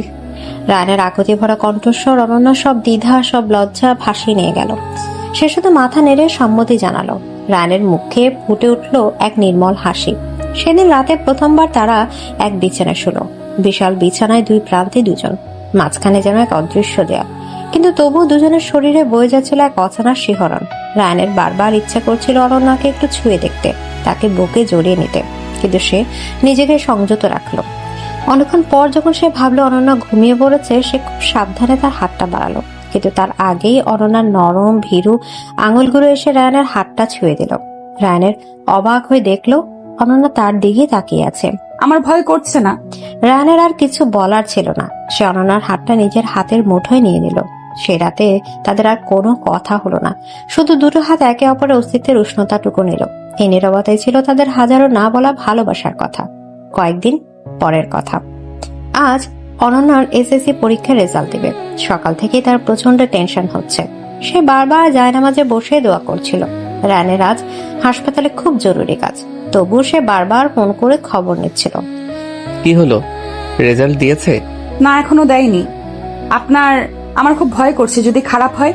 কিচ্ছু খারাপ হবে না, আর যদি হয়ও তাতে কি আসে যায়। তুমি আমার কাছে যা, তার কোনো কিছুই একটা পরীক্ষার রেজাল্ট দিয়ে মাপা যাবে না। টেনশন করো না। দুপুর 12টায় রেজাল্ট বের হলো। তানহা ল্যাপটপে অনন্যার রোল নাম্বারটা দিতেই স্ক্রিনে ভেসে উঠলো কংগ্রাচুলেশন, জিপিএ 5। ভাবি ভাবি তুমি গোল্ডেন A+ পেয়েছো। পুরো বাড়িটা খুশির হুল্লোড়ে ফেটে পড়লো। মালিক আহমেদ মিষ্টি নিয়ে এলেন। অনন্যার বিশ্বাসই হচ্ছিল না, সে আনন্দে কেঁদে ফেললো। রায়নের যখন খবরটা পেল তখন সে একটা কনফারেন্সে ছিল। খবরটা শুনে সে সবকিছু ফেলে রেখে ছুটে বেরিয়ে এলো। বাড়ি ফিরে এসে দেখলো অনন্যা সবার সাথে হাসছে, কথা বলছে, কিন্তু তার চোখ দুটো যেন দরজার দিকে তাকিয়ে আছে। রায়নের দেখে অনন্যার হাসিটা আরো চড়া হলো। রায়নের সবার সামনে দ্রুত পায়ে হেঁটে অনন্যার কাছে গেল। আমি জানতাম তুমি পারবে। I am so proud of you Ananya. রায়নের আর কোনো দিকে না তাকিয়ে সবার সামনে অনন্যা দুটো হাত ধরে তার কপালে একটা চুমু খেয়ে নিল। অনন্যার লজ্জায় আর আনন্দে লাল হয়ে গেল। আজ সন্ধ্যায় তৈরি থেকো, আমরা বাইরে যাব, শুধু তুমি আর আমি। তোমার এই সাফল্যের সেলিব্রেশন হবে।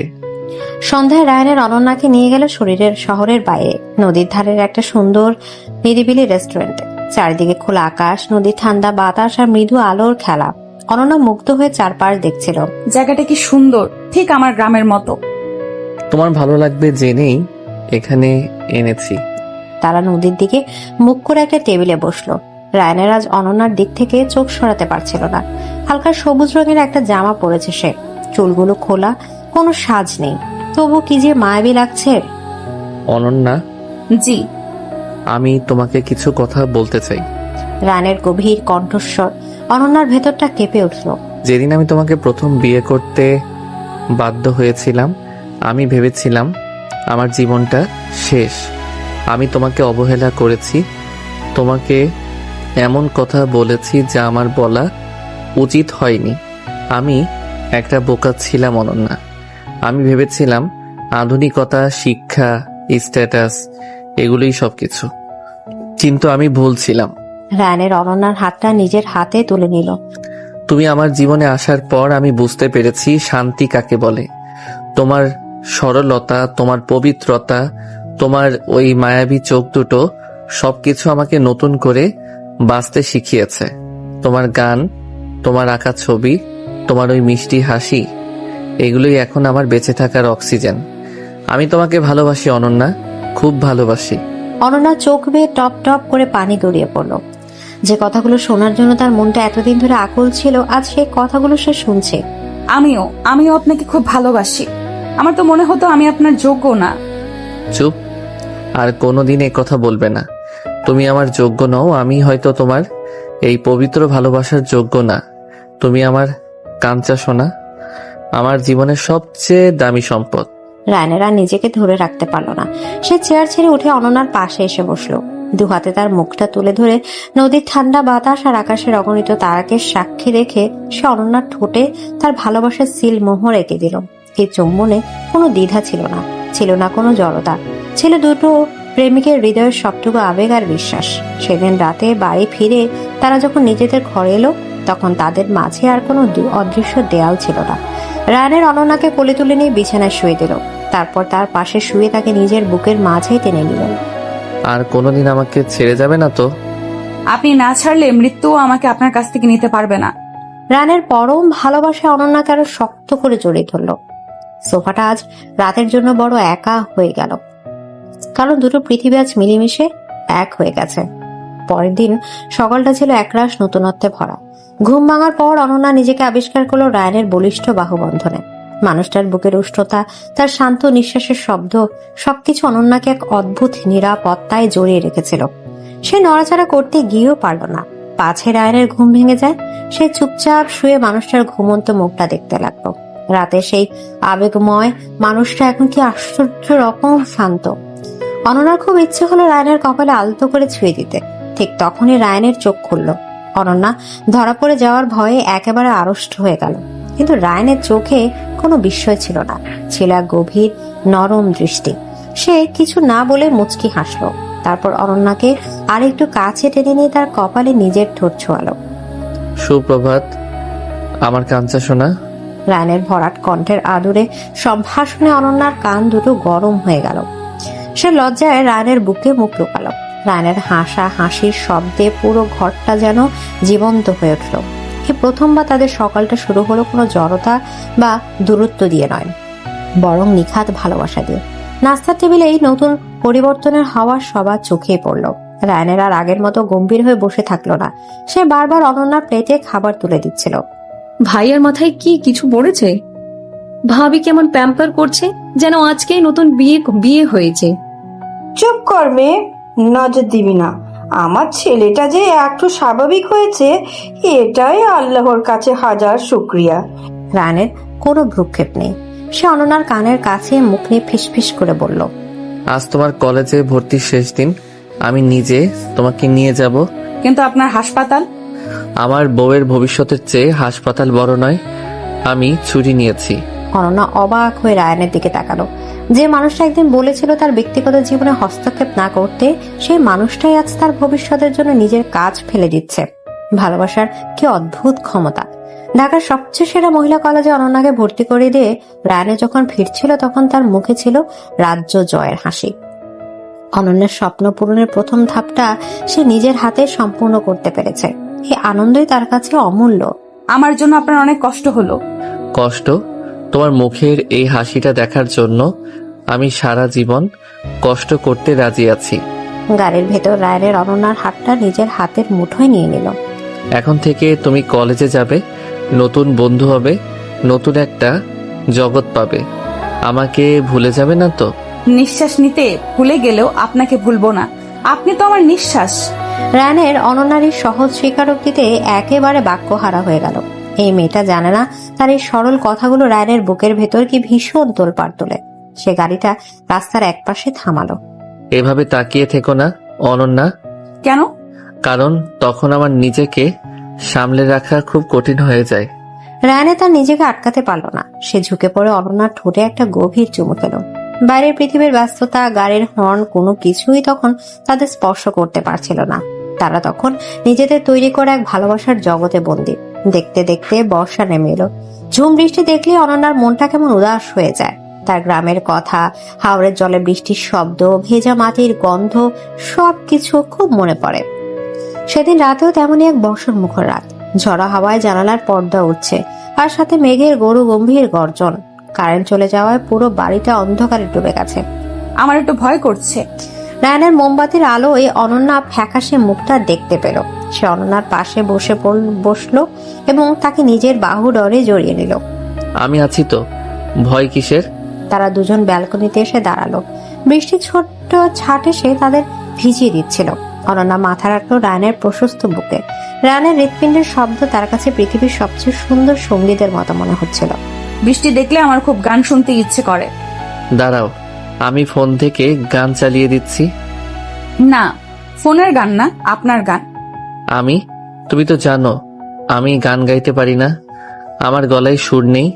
রায়ানের বুক থেকে মুখ লুকিয়ে মায়াবী চোখে বলে, আমার জন্য সুর না থাকলেও চলবে, আমি শুধু আপনার গলার আওয়াজটা শুনতে চাই। প্লিজ আমার জন্য একটা গান করুন না। অনন্যার এই আবদারে এমন এক সারল্য আর ভালোবাসা মাখানো ছিল যে রায়ানের পক্ষে না বলা অসম্ভব হয়ে গেল। সে এর আগে কখনো কারো জন্য গান গায়নি, কিন্তু আজ তার খুব গাইতে ইচ্ছা করলো। এই মায়াবতী মেয়েটার জন্য যে তার পাথর জীবনটাকে ভালোবাসার বৃষ্টিতে ভিজিয়ে দিয়েছে, তার জন্য আজ সে গায়ক হয়ে যাবে। রায়ানের অনন্যাকে আরো শক্ত করে জড়িয়ে ধরলো। তারপর বাইরের বৃষ্টির শব্দের সাথে গলা মিলিয়ে তার পুরুষালী কিন্তু আবেগময় কণ্ঠে গেয়ে উঠল সেই গান, যা যেন শুধু এই মুহূর্তটার জন্য লেখা হয়েছিল।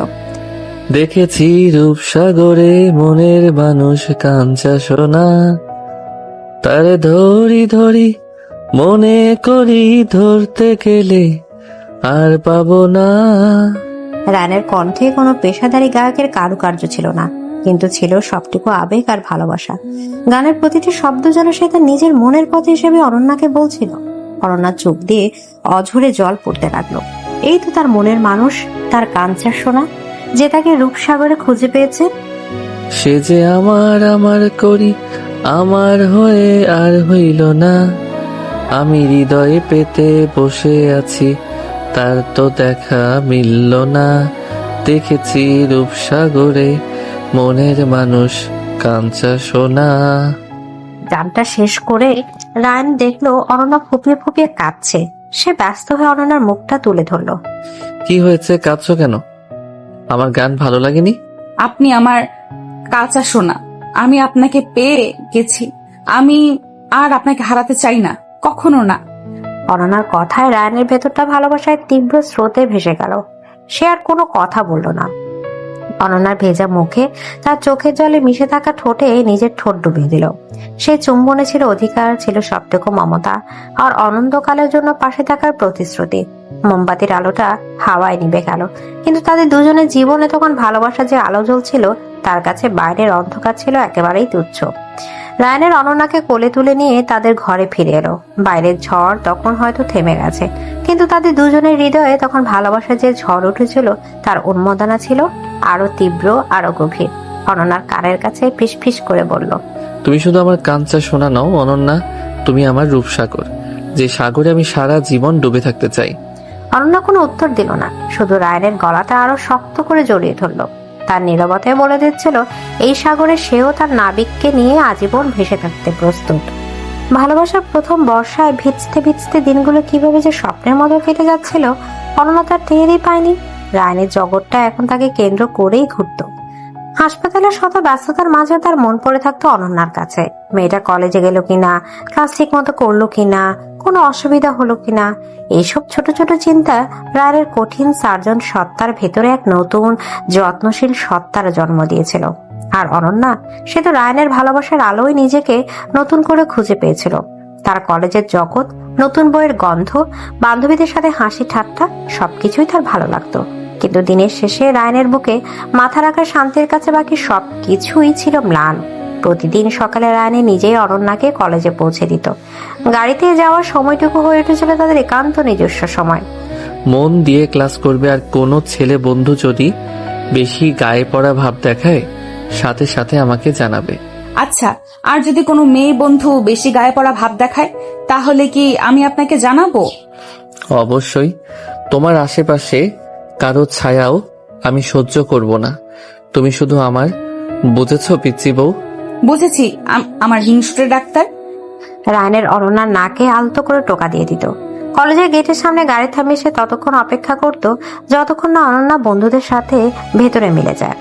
রায়নের এই ছেলে মানুষের অধিকার দেখানোর অনন্যার খুব ভালো লাগতো।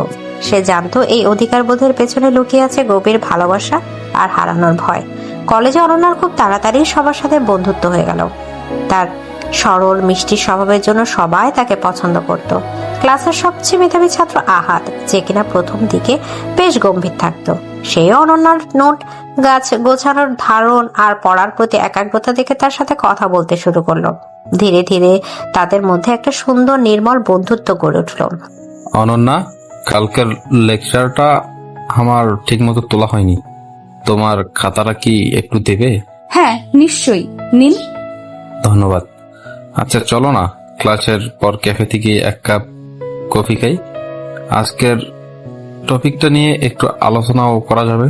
না ভাইয়া, আমাকে তাড়াতাড়ি বাড়ি ফিরতে হবে, উনি অপেক্ষা করেন। ও আচ্ছা, কোনো সমস্যা নেই।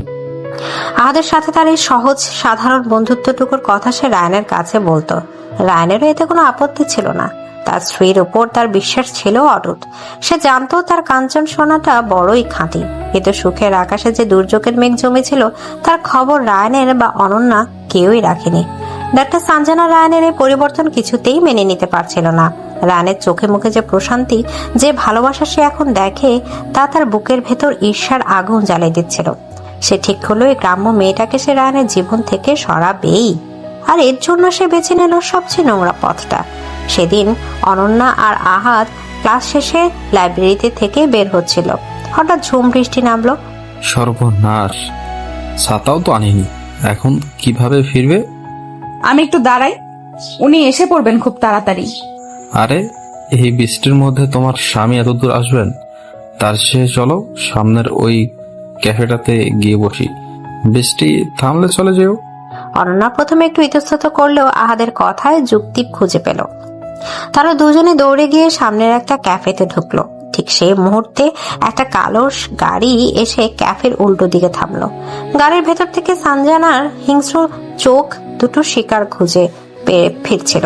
অনন্যাকে একটি ছেলের সাথে ক্যাফেতে ঢুকতে দেখে তার ঠোঁটের কোণে ফুটে উঠলো এক ক্রূর হাসি। সে ফোনটা বের করে ক্যামেরা অন করলো।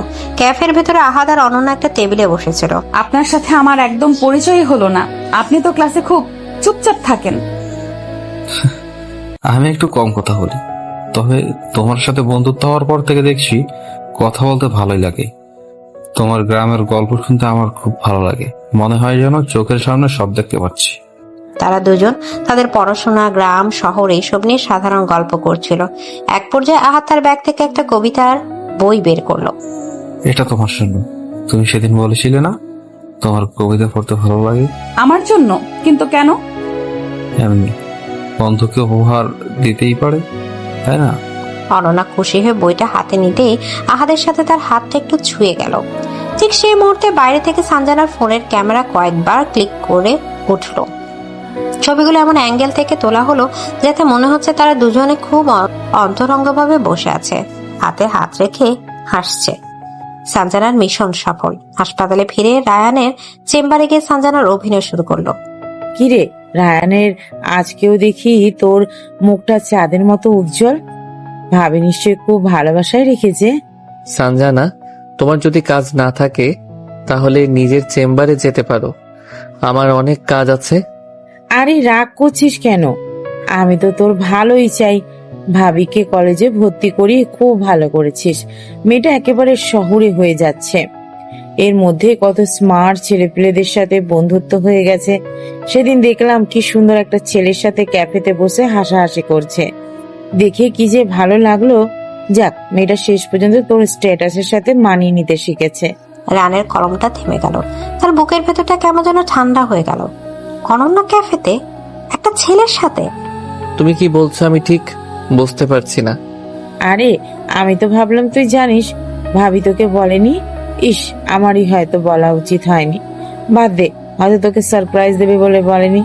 সানজানা চলে গেল, কিন্তু রায়ানের মনের ভেতর সন্দেহের একটা বিষাক্ত বীজ পুঁতে দিয়ে গেল। যে রায়ানের তার স্ত্রীর উপর অগাধ বিশ্বাস ছিল, সেই বিশ্বাসে প্রথমবার ফাটল ধরলো। অনন্যা তাকে বলেনি কেন? সে কি কিছু লুকাচ্ছে? রাতে রায়ানের যখন বাড়ি ফিরল তখন তার মুখটা ছিল মেঘাচ্ছন্ন। অনন্যা ছুটে এলো তার কাছে। আপনার ফিরতে এত দেরি হলো? আমি কতক্ষণ ধরে অপেক্ষা করছি। রায়ানের অনন্যার মুখের দিকে তাকালো। এই তো সেই সরল নিষ্পাপ মুখ। এই মুখটা কি মিথ্যে বলতে পারে? তার মনটা নরম হয়ে গেল। সে হয়তো ভুল ভাবছে। আজ কলেজে কি কি ঘটলো? আর বলবেন না, আজ ঝুম বৃষ্টি। আমি তো প্রায় ভিজেই গেছিলাম। আহাদ ভাইয়ের সাথে দৌড়ে একটা ক্যাফেতে গিয়ে বসলাম। উনি আমাকে একটা কবিতার বইও উপহার দিয়েছেন। খুব ভালো মানুষ জানেন। অনন্যার সরল স্বীকারোক্তি শুনে রায়ানের বুকের ভেতর থেকে একটা বিশাল পাথর যেন নেমে গেল। যাক, মেয়েটা তো কিছুই লুকায়নি। সে হয়তো সানজানাই অতিরঞ্জিত করে বলেছে। রায়ানের মনটা শান্ত হয়ে গেল। সে হাসি মুখে অনন্যার সাথে রাতের খাবার খেতে বসলো। ঠিক তখনই তার মোবাইলে একটা মেসেজ টোন বেজে উঠলো। সে ফোনটা হাতে নিতেই দেখলো সানজানার মেসেজ, সাথে কয়েকটা ছবি। ছবিগুলো অনন্যা আর আহাদ ক্যাফেতে বসে আছে। একটা ছবিতে আহাদ অনন্যার দিকে তাকিয়ে হাসছে, আর অনন্যা লাজুক মুখে বইটা নিচ্ছে। তাদের দুজনের হাত একসাথে। আর একটা ছবিতে মনে হচ্ছে আহাদ অনন্যার খুব কাছে ঝুঁকে কথা বলছে। ছবিগুলোর নিচে লেখা, সরি দোস্ত, তোকে বিরক্ত করতে চাইনি, কিন্তু ওরা এত মিষ্টি করে গল্প করছিল যে ছবি তোলার লোক সামলাতে পারলাম না। ভাবি কিন্তু তোর চেয়ে এই ছেলেটার সাথেই বেশি খুশি মনে হচ্ছে। রায়ানের হাতটা কেঁপে উঠলো আর মাথাটা ভো ভো করে দিতে লাগলো। তাহলে অনন্যা তাকে সবটা বলেনি? সে শুধু ক্যাফেতে যাওয়ার কথা বলেছে, কিন্তু এই অন্তরঙ্গতার কথা বলেনি? এই হাসাহাসি, হাতে হাত রাখার কথা বলেনি? সানজানার কথা বলা কথাগুলো, ছবিগুলো সবকিছু মিলে রায়ানের মনের ভিতরে এক ভয়ঙ্কর ঝড় তুলে দিল। তার এতদিনের বিশ্বাস, এতদিনের ভালোবাসা সবকিছু যেন এক মুহূর্তে মিথ্যে মনে হলো। তার মনে হলো 16 বছরের একটা বাচ্চা মেয়ের মন পরিবর্তন হতে কতক্ষণই বা লাগে। সে হয়তো তার বয়সী কারো সঙ্গ পেয়ে তাকে ভুলে যেতে শুরু করেছে। সে ফোনটা রেখে অনন্যার দিকে তাকালো। তার দৃষ্টি ছিল বরফ শীতল। ক্যাফেতে তোমরা আর কি কি করছিলে অনন্যা? রায়ানের হঠাৎ বদলে যাওয়া কণ্ঠস্বর অনন্যা চমকে গেল। কি করেছিলাম মানে? পড়াশোনা নিয়ে কথা বলছিলাম। তাই? শুধু পড়াশোনা নাকি হাতে হাত রেখে প্রেমের কবিতা নিয়েও আলোচনা হচ্ছিল? রায়ানের শ্লেষ মাখানো কথায় অনন্যার বুকের ভেতরটা হিম হয়ে গেল। আপনি এসব কি বলছেন? আমি ঠিকই বলছি। তোমাকে আমি বিশ্বাস করেছিলাম অনন্যা। ভেবেছিলাম তুমি আলাদা, তুমি সরল, তুমি পবিত্র। কিন্তু তুমিও শেষ পর্যন্ত শহুরে হাওয়ায় উঠতে শিখলে। আমার বয়সী একজন ডাক্তারকে তোমার ভালো লাগবে কেন? তোমার তো এখন তোমার বয়সী স্মার্ট ছেলেদেরই ভালো লাগবে। বিশ্বাস করুন, আপনি যা ভাবছেন তেমন কিছু না। আহাদ ভাইয়া শুধু আমার বন্ধু। বন্ধু? এই বন্ধুত্বের মানে আমার আর বুঝতে বাকি নেই। তোমাকে স্বাধীনতা দিয়েছিলাম, বিশ্বাস করেছিলাম। এটাই আমার সবচেয়ে বড় ভুল ছিল। আমি ভুলেই গিয়েছিলাম কাঞ্চা সোনার মতো দেখতে হলেও তুমি আসলে কাচের মতোই ভঙ্গুর। অল্প আঘাতেই ভেঙে যাও, অল্প প্রলোভনেই গলে যাও। রায়ানের প্রতিটা কথা ধারালো কাচের টুকরার মতো অনন্যার বুকে বেঁধেছিল। যে মানুষটা কালও তাকে কাঁচের সোনা বলে বুকে টেনে নিয়েছিল, আজ সেই মানুষটি তাকে কাঁচের সাথে তুলনা করছে। অনন্যা সহ্য করতে পারল না, সে ফুপিয়ে কেঁদে উঠল। আমি এমন কিছুই করিনি। একটা কথাও বলবে না? আজ থেকে তুমি আর কলেজে যাবে না। তোমার জগৎ এই বাড়ির 4 দেয়ালের মধ্যেই সীমাবদ্ধ থাকবে। আর হ্যাঁ, আমাদের শোবার ব্যবস্থাও আজ থেকে আগের মতোই আলাদা। আমার পাশে থাকার যোগ্যতা তুমি হারিয়ে ফেলেছো। রানের সোফা থেকে তার বালিশ আর চাদরটা নিয়ে রাগে কটকট করতে করতে ব্যালকনিতে চলে গেল।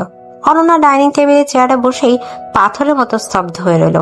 তার কান্নার শব্দটাও যেন গলায় আটকে গেছে। তাদের ভালোবাসার ছোট্ট সুন্দর নেটটাতে আছে যে ঝড় উঠলো, সে ঝড়ের সবকিছু এক মুহূর্তে তছ নছ করে ফেললো। ঝড়ের পরের সকালটা হয় আশ্চর্য রকম শান্ত, কিন্তু সবকিছু থাকে লন্ড ভন্ড ছন্ন ছাড়া। রানের বাড়িতেও ঠিক তাই হলো। কোনো চিৎকার নেই, কোনো ঝগড়া নেই, আছে শুধু হাড় কাঁপানো এক নীরবতা, যে নীরবতা হাজারো চিৎকারের চেয়েও বেশি যন্ত্রণাদায়ক। অনন্যা সারা রাত এক ফোঁটাও ঘুমায়নি। বিছানার এক কোণে গুটিসুটি মেরে বসে শুধু নিঃশব্দে চোখের জল ফেলেছে। রায়ানের ছুরিতে এক একটা শব্দ কাচের মতো ভঙ্গুর। যোগ্যতা হারিয়েছে, তার বুকের ভেতরটা ভেঙে চুরমার করে দিচ্ছিল। ভোরের আলো ফোটার সাথে সাথে সে উঠে পড়ল। তার মায়াবী মুখটা কান্নায় ফুলে গেছে, চোখ দুটো জবা ফুলের মতো লাল, কিন্তু সেই মুখে কোনো অভিযোগের লেশ মাত্র নেই। আছে শুধু একরাশ গভীর কষ্ট আর শূন্যতা। রায়ানেরও সারা রাত কেটেছে ব্যালকনির ঠান্ডা মেঝেতে বসে। রাতটা কমে যাওয়ার পর থেকে তার ভেতরে শুরু হয়েছে এক তীব্র দহন। ছবিগুলো, সঞ্জনার কথাগুলো বারবার তার মাথায় ঘুরপাক খাচ্ছিল। সে কি বড্ড বেশি রূঢ় আচরণ করে ফেললো? কিন্তু তার পুরুষালী অহং আর আহত বিশ্বাস তাকে কিছুতেই নরম হতে দিচ্ছিল না। সে যখন ঘরে ঢুকলো, অনন্যা তখন ওয়াশরুমে। রায়ানের একবারও তার দিকে তাকালো না। নিঃশব্দে তৈরি হয়ে নিল হাসপাতালের জন্য। নাস্তার টেবিলে সেই নীরবতা যেন আরো প্রকট হয়ে উঠল। অনন্যা টেবিলে এসে বসলো ঠিকই, কিন্তু প্লেটে কিছুই নিল না। মাথা নিচু করে বসে রইল। তানহা আর মালিহা আহমেদ একে অপরের দিয়ে চাওয়াচাই করতে লাগলেন। কি ব্যাপার ভাবি, তুমি কিছু খাচ্ছ না যে?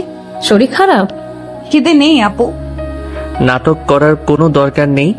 যা খেতে দেওয়া হয়েছে চুপচাপ খেয়ে নাও। রায়ানের শীতল কণ্ঠস্বরে তানহার মালিহা আহমেদ দুজনেই চমকে উঠলেন। অনন্যার কাঁধ দুটো সামান্য কেঁপে উঠল। সে আর কোনো কথা না বলে প্লেটটা সামনে টেনে নিল, কিন্তু এক লোকমা মুখে তুলতে পারল না। রায়ানের দ্রুত নাস্তা শেষ করে উঠে দাঁড়ালো। রায়ান, শোন, কি হয়েছে তোদের? মেয়েটা এমন চুপ করে আছে কেন? কিচ্ছু হয়নি মা, ওকে জিজ্ঞেস করো, ওই ভালো বলতে পারবে তার নতুন জগৎ নিয়ে। একটা বিষাক্ত তীর ছুরি দিয়ে রায়ানের বেরিয়ে গেল। অনন্যার চোখ ফেটে জল আসছিল, কিন্তু সে শক্ত করে ঠোঁট কামড়ে নিজেকে সামনে নিল। সে আর কারো সামনে কাঁদবে না। যে মানুষটা তার চোখের জলের দাম বোঝে না, তার জন্য চোখের জল ফেলে কি লাভ?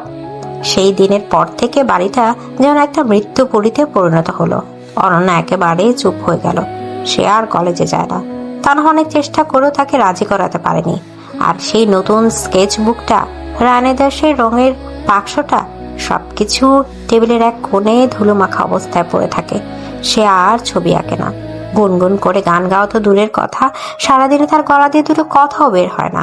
সে সারাদিন ঘরের মধ্যেই থাকে, হয় শুয়ে থাকে, নয়তো জানালার বাইরে শূন্য দৃষ্টিতে তাকিয়ে থাকে। তার শরীরে সেই কাঞ্চা সোনার মতো উজ্জ্বল আভাটা দিন দিন নিভে যেতে লাগলো। সে এমন ভাবে নিজের চারপাশে একটা দেয়াল তুলে নিল যে মমতাময় শাশুড়ি বা আদরের ননদ কেউ সে দেয়াল ভাঙতে পারল না। রায়ানের অবস্থা ছিল আরো যন্ত্রণাদায়ক। সে বাইরে একটা কঠিন খোলস পরে থাকলেও ভেতরে ভেতরে প্রতি মুহূর্তে পড়ছিল। বাড়ি ফিরে অনন্যা সেই ফ্যাকাশে প্রাণহীন মুখটা দেখা তার কাছে ছিল সবচেয়ে বড় শাস্তি।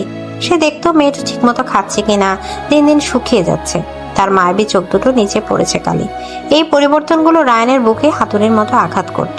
তার প্রচন্ড কষ্ট হতো, কিন্তু তার আহত অহং তাকে ক্ষমা চাইতে বাধা দিত। সে রাতে ব্যালকনিতে সে ছটফট করত। ঘরের ভেতর থেকে ভেসে আসা অনন্যার চাপা কান্নার শব্দ তার ঘুম কেড়ে নিত। সে বুঝতে সে শুধু অনন্যাকে কষ্ট দিচ্ছে না, নিজেকে তিলে তিলে শেষ করে দিচ্ছে। হাসপাতালে তার কাজের প্রভাব পড়লো। সে আগের চেয়ে অনেক বেশি খিটখিটে হয়ে গেল। জুনিয়রদের সামান্য ভুলেও চিৎকার করে উঠত। কি হয়েছে তোর? তোকে এমন বিধ্বস্ত দেখাচ্ছে কেন? ভাবির সাথে ঝগড়া করছিস? তুই তোর কাজ করতো, আমার ব্যক্তিগত ব্যাপার নিয়ে মাথা ঘামাতে হবে না। রায়ানের এখন সানজানার সাথে কথা বলতে ইচ্ছা করতো না, কারণ সানজানাকে দেখলেই তার মনে হতো এই মেয়েটার জন্যই তার জীবনে ঝড়। কিন্তু তবুও সন্দেহের কাঁটাটা সে মন থেকে উপড়ে ফেলতে পারছিল না। বাড়ির এই দম বন্ধ করা পরিস্থিতি তানহার আর সহ্য হচ্ছিল না। তার হাসি খুশি ভাবিতে এভাবে একটা জীবন্ত লাশ হয়ে যাবে, এটা সে কিছুতেই মেনে নিতে পারছিল না। সে রায়ানের সাথে কয়েকবার কথা বলার চেষ্টা করেছে, কিন্তু রায়ানে তাকে ধমক দিয়ে থামিয়ে দিয়েছে। অবশেষে তানহা ঠিক করলো সে নিজেই সত্যিটা খুঁজে বের করবে। পরের দিন সে অনন্যাকে না জানিয়ে তার কলেজে গেল। ক্লাসের বাইরে দাঁড়িয়ে সে অনন্যার বান্ধবীদের সাথে কথা বলল। আচ্ছা, তোমাদের ক্লাসে আহাদ নামে কোনো ছেলে আছে? হ্যাঁ আপু, আহাদ ভাইয়া তো ক্লাসের ফার্স্ট বয়, খুব ভালো আর শান্ত স্বভাবের। অনন্যার সাথে ওর কেমন সম্পর্ক? আরে অনন্যা তো আহাদ ভাইয়া ছাড়া কারোর সাথেই তেমন কথা বলে না।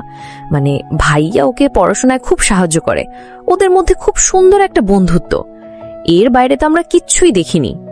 তানহার মনটা খচখচ করতে লাগলো। সে লাইব্রেরিতে গিয়ে আহাদকে খুঁজে বের করলো। আমি রায়ানের বোন তানহা, আপনার সাথে আমার কিছু কথা ছিল। জি বলুন। অনন্যা ভালো আছে তো? ও কয়েকদিন ধরে কলেজে আসছে না, আমরা সবাই খুব চিন্তা করছিলাম। ও ভালো নেই, আর তার কারণটা হয়তো আপনার সাথে জড়িত। আহাদ একেবারে আকাশ থেকে পড়ল। তানহা তাকে সবটা খুলে বলল, ক্যাফের ঘটনা, ছবি এবং রায়ানের সন্দেহের কথা। সব শুনে আহাদ হতবাক হয়ে গেল। ছি ছি, মানুষ এত নিচে নামতে পারে? বিশ্বাস করুন, অনন্যা আমার ছোট বোনের মতো। সেদিন বৃষ্টি নামায় আমি ওকে জোর করে ক্যাফেতে নিয়ে গেছিলাম আর বইটা উপহার দিয়েছিলাম, কারণ ও কবিতা ভালোবাসে। এর বাইরে আমাদের মধ্যে কিছুই নেই। আপনাদের বাড়িতে এত বড় একটা ঝড় বয়ে যাচ্ছে, আর তার কারণ যদি আমি হই, তাহলে এর যে লজ্জার আর কিছুই হতে পারে না। আহাদের সৎ এবং চিন্তিত মুখটা দেখে তানহার আর বুঝতে বাকি রইল না যে অনন্যা নির্দোষ। আর এই সবকিছুর পেছনে যে ডাক্তার সানজানার নোংরা চক্রান্ত আছে, সেটাও সে ধরে ফেলল। সেদিন রাতে তানহা যখন বাড়ি ফিরল, তার চোখে মুখে ছিল ঝড়ের সংকেত। সে সরাসরি রায়ানের ঘরে ঢুকলো। রায়ানের তখন ব্যালকনিতে দাঁড়িয়েছিল। ভাইয়া, তোমার সাথে আমার কথা আছে। আমার এখন কথা বলার মেজাজ নেই। কিন্তু আমার আছে, এবং তোমাকে শুনতেই হবে। তানহার দৃঢ় কণ্ঠস্বরে রায়ানের ঘুরে তাকালো। তুমি কোন অধিকারে ভাবির জীবনটা এভাবে নষ্ট করছো? কোন প্রমাণের ভিত্তিতে তুমি ওকে এমন শাস্তি দিচ্ছ? কয়েকটা ছবির উপর ভিত্তি করে? তুই এসবের কিছুই জানিস না তানহা। আমি সব জানি। আমি আজ কলেজে গিয়েছিলাম, আহাদ ভাইয়ার সাথে আমার কথা হয়েছে। আহাদের নাম শুনে রায়ানের কান খাড়া হয়ে গেল। ছেলেটা তোমার ভাবিকে ছোট বোনের মতো সম্মান করে। সেদিন বৃষ্টিতে আটকে পড়েছিল বলে ওরা ক্যাফেতে গিয়েছিল, আর বইটা ছিল শুধু একটা বন্ধুত্বের উপহার। এর মধ্যে কোনো নোংরামি ছিল না। নোংরামিটা ছিল তোমার মাথায়, আর যে তোমাকে ছবিগুলো পাঠিয়েছে তার চোখে। তুই একটা বাইরের ছেলের কথা বিশ্বাস করছিস আর আমাকে অবিশ্বাস করছিস? হ্যাঁ করছি, কারণ ওই ছেলেটার চোখে আমি সম্মান দেখেছি, সততা দেখেছি। আর তোমার চোখে আমি এখন শুধু সন্দেহ আর অহংকার দেখতে পাচ্ছি। তুমি একবারও ভাবিকে বিশ্বাস করার চেষ্টা করেছো? একবারও তার দিকটা শোনার চেষ্টা করেছো? করনি, কারণ তুমি তো ধরেই নিয়েছো ও গ্রামের মেয়ে, ও সরল, তাই ওকে ধোকা দেওয়া খুব সহজ। ছি ভাইয়া, আমি তোমাকে নিয়ে গর্ব করতাম, কিন্তু আজ তোমার জন্য আমার লজ্জা করছে। তানহা আর এক মুহূর্ত দাঁড়ালো না। রাগে কাঁদতে কাঁদতে সে ঘর থেকে বেরিয়ে গেল। কিন্তু তার বলা কথাগুলো রায়ানের বুকের ভেতরে পারমাণবিক বোমার মতো ফাটলো। আহাদের চোখে সম্মান, সততা, তাহলে কি সে সত্যি ভুল করেছে? সানজানা তাহলে উদ্দেশ্য প্রণোদিত ভাবে তাকে ছবিগুলো পাঠিয়েছে? রায়ানের মাথাটা ঘুরতে লাগলো। সে টলতে টলতে ঘরের ভেতরে এলো। তার চোখগুলো টেবিলের কোণে পড়ে থাকা সেই স্কেচ বুকটার দিকে। সে কাঁপা কাঁপা হাতে স্কেচ বুকটা তুলে নিল। প্রথম পাতা খুলতে দেখলো তার একটা পোর্ট্রেট, হাসপাতালে যাওয়ার সময় ক্যান্ডিড মুহূর্তে আঁকা। ছবির নিচে ছোট করে লেখা আমার পৃথিবী। রায়ানের পাতা উল্টাতে লাগলো। প্রত্যেকটা পাতায় অনন্যার আঁকা ছবি, তাদের বাড়ির বাগান, ব্যালকনিতে রাখা তার কফির মগ, তার পড়ার টেবিল, এমনকি ব্যালকনিতে ঘুমিয়ে থাকা তার অবয়ব। আর শেষ পাতায় আঁকা একটা ছবি দেখে রায়ানের নিঃশ্বাস বন্ধ হয়ে গেল। ছবিটাতে রায়ানের অনন্যার হাত ধরে আছে, আর তাদের দুজনের সামনে দুটো ছোট ছোট ফুটফুটে বাচ্চার অবয়ব। ছবির নিচে লেখা আমাদের স্বপ্ন। রায়ানের হাত থেকে স্কেচ বুকটা পড়ে গেল। তার পুরো পৃথিবীটা যেন দুলে উঠলো। এই সে কি করেছে? যে মেয়েটা তাকে নিয়ে এত সুন্দর স্বপ্ন দেখে, তাকে সে কি ভীষণ অপমান করেছে। তার বলা প্রত্যেকটা নোংরা কথা কাচের মতো ভঙ্গুর। যোগ্যতা হারিয়েছে, তার নিজের কানে বাজতে লাগলো। সে ছুটে গিয়ে তাদের শোবার ঘরে দরজায় দাঁড়ালো। অনন্যা তখন বিছানায় শুয়েছিল। ঘুমের মধ্যেও তার শরীরটা মাঝে মাঝে কেঁপে উঠছিল। মেয়েটা এক সপ্তাহ শুকিয়ে যেন অর্ধেক হয়ে গেছে। তার সেই কাঁচা সোনার মতো গায়ের রং ফ্যাকাশে লাল। রায়ানের মনে হলো কেউ যেন তার হৃৎপিণ্ডটা ছিঁড়ে বের করে দিচ্ছে। সে জায়গায় কাঁচার সোনা বলে বুকে টেনে নিয়েছিল সেই সোনাটাকে সে নিজের হাতে বিষ ঢেলে দিয়ে হত্যা করতে বসেছে। সে ফিসফিস করে প্রায় আর্তনাদ করে উঠল। অনন্যা, আমি এ কি করলাম? এদিকে রায়ানের পায়ের নিচে মাটি সরে গেল। অনন্যার আকাশের স্বপ্নের ছবি, তাদের দুজনে হাত আর অনাগত সন্তানদের অবয়ব তার বুকের ভেতরটা দুমড়ে মুচড়ে দিচ্ছিল। এই পবিত্র স্বপ্নটাকে সে নিজের সন্দেহের বীজ দিয়ে প্রায় হত্যা করে ফেলেছে। নিজের উপর তীব্র এক ঘৃণা আর অসহায়তা তাকে গ্রাস করলো। সে টলতে টলতে শোবার ঘরে দরজায় গিয়ে দাঁড়ালো। অনন্যা বিছানায় পাশ ফিরে শুয়ে আছে। ঘুমের মধ্যেও মেয়েটার শরীরটা থেকে কেঁপে উঠছে। গত কয়েকদিনের মানসিক অত্যাচারে তার কাঁচা সোনার মতো শরীরটা মলিন হয়ে গেছে। চোখের নিচে জমেছে গাঢ় কালি। এই দৃশ্যটা রায়ানের হৃৎপিণ্ডটাকে যেন ধারালো ছুরি দিয়ে ফালা ফালা করে দিচ্ছিল। সে আর এক মুহূর্ত অপেক্ষা করতে পারল না। দ্রুত পায়ে ঘরে ঢুকে অনন্যার পাশে বিছানা বসলো। তারপর খুব সাবধানে, খুব আলতো করে অনন্যার মাথায় হাত রাখলো। তার স্পর্শে অনন্যার ঘুম ভেঙে গেল। রায়ানেরকে এত কাছে দেখে সে ভয়ে আতকে গুটিয়ে গেল। তার মনে হলো রায়ানের হয়তো তাকে আরো অপমান করার জন্য এসেছে। আমি কাল সকালেই চলে যাব, আপনাকে আর বিরক্ত করব না। অনন্যার এই কথায় রায়ানের বুকের ভেতরটা ভেঙে খান খান হয়ে গেল। সে কোনো কথা বলতে পারল না। তার গলা দিয়ে কোনো স্বর বেরোচ্ছিল না। সে শুধু দুদিকে মাথা নাড়ল। তার চোখ দিয়ে টপ টপ করে পানি গড়িয়ে পড়তে লাগলো। রায়ানের মতো একজন কঠিন আত্মবিশ্বাসী মানুষের এমন অসহায় কান্না দেখে অনন্যা স্তব্ধ হয়ে গেল। যেও না প্লিজ, আমাকে ছেড়ে যেও না অনন্যা, আমি মরে যাব। রায়ানেরা নিজের অহংকার, নিজের অস্তিত্ব, ব্যক্তিত্ব ধরে রাখতে পারল না। সে বিছানা থেকে নেমে অনন্যার পায়ের কাছে মেঝেতে বসে পড়ল। তারপর অনন্যার হাত দুটো নিজের অঞ্জলিতে নিয়ে হাউমাউ করে কেঁদে উঠল। আমি একটা পশু অনন্যা, আমি তোমাকে বিশ্বাস করিনি। আমি তোমার ভালোবাসা, তোমার পবিত্রতাকে সন্দেহ করেছি। আমাকে তুমি শাস্তি দাও, আমাকে দুটো চর মারো, কিন্তু প্লিজ চুপ করে থেকো না। তোমার এই নীরবতা আমাকে মেরে ফেলছে। অনন্যা পাথরের মতো বসে রইল। তার কোনো অনুভূতি কাজ করছিল না। যে কষ্টটা সে পেয়েছে তা কি এত সহজে মুছে ফেলা যায়? সে রায়ানের হাত থেকে নিজের হাতটা ছাড়িয়ে নিল। তারপর বিছানা থেকে নেমে আলমারির দিকে এগিয়ে গেল। সে তার অল্প কিছু কাপড় চোপড় একটা ব্যাগে ভরতে শুরু করলো। এই দৃশ্যটা দেখে রায়ানের পৃথিবীটা যেন অন্ধকার হয়ে গেল। সে ছুটে গিয়ে অনন্যার সামনে হাঁটু করে বসলো। তার পথ আগলে ধরলো। আমি তোমাকে যেতে দেব না, কিছুতেই না। তুমি যদি যেতে চাও তাহলে আমার লাশের উপর দিয়ে যেতে হবে। পথ ছাড়ুন। যে বিশ্বাস একবার ভেঙে যায় তার জোড়া লাগে না। আপনি আমাকে কাচের সাথে তুলনা করেছিলেন, তাই না? ভাঙা কাচ তো শুধু কষ্টই দেয়। তুমি কাঁচা নও অনন্যা, তুমি কাঞ্চা সোনা, খাঁটি সোনা। আগুনে পুড়লে যার খাঁটিত্ব আরো বেড়ে যায়। আমি তোমায় চিনতে ভুল করেছি। আমি অন্ধ হয়ে গিয়েছিলাম। আমাকে শুধু একটা সুযোগ দাও অনন্যা, শুধু শেষ একটা সুযোগ। আমি আমার সবটুকু দিয়ে তোমার এই ভাঙা বিশ্বাসটা আবার জোড়া লাগাবো, কথা দিচ্ছি। অনন্যা কোনো উত্তর দিল না। সে মুখ ফিরিয়ে জানালার বাইরে তাকিয়ে রইল। তার ভেতরে সব রং যেন কেউ মুছে নিয়েছে। রায়ানের বুঝতে পারছিল সাধারণ কথায় আর কাজ হবে না। এই ভাঙা মনটাকে জোড়া লাগাতে হলে ভালোবাসার সবচেয়ে গভীর সুরটাকে ছুঁতে হবে। সে উঠে দাঁড়ালো। তারপর অনন্যার পেছনে গিয়ে দাঁড়ালো। অনন্যা তখন জানালার গ্রিল ধরে বাইরে শূন্যতার দিকে তাকিয়ে রায়ানের বুকের ভেতরটা হাহাকার করে উঠল।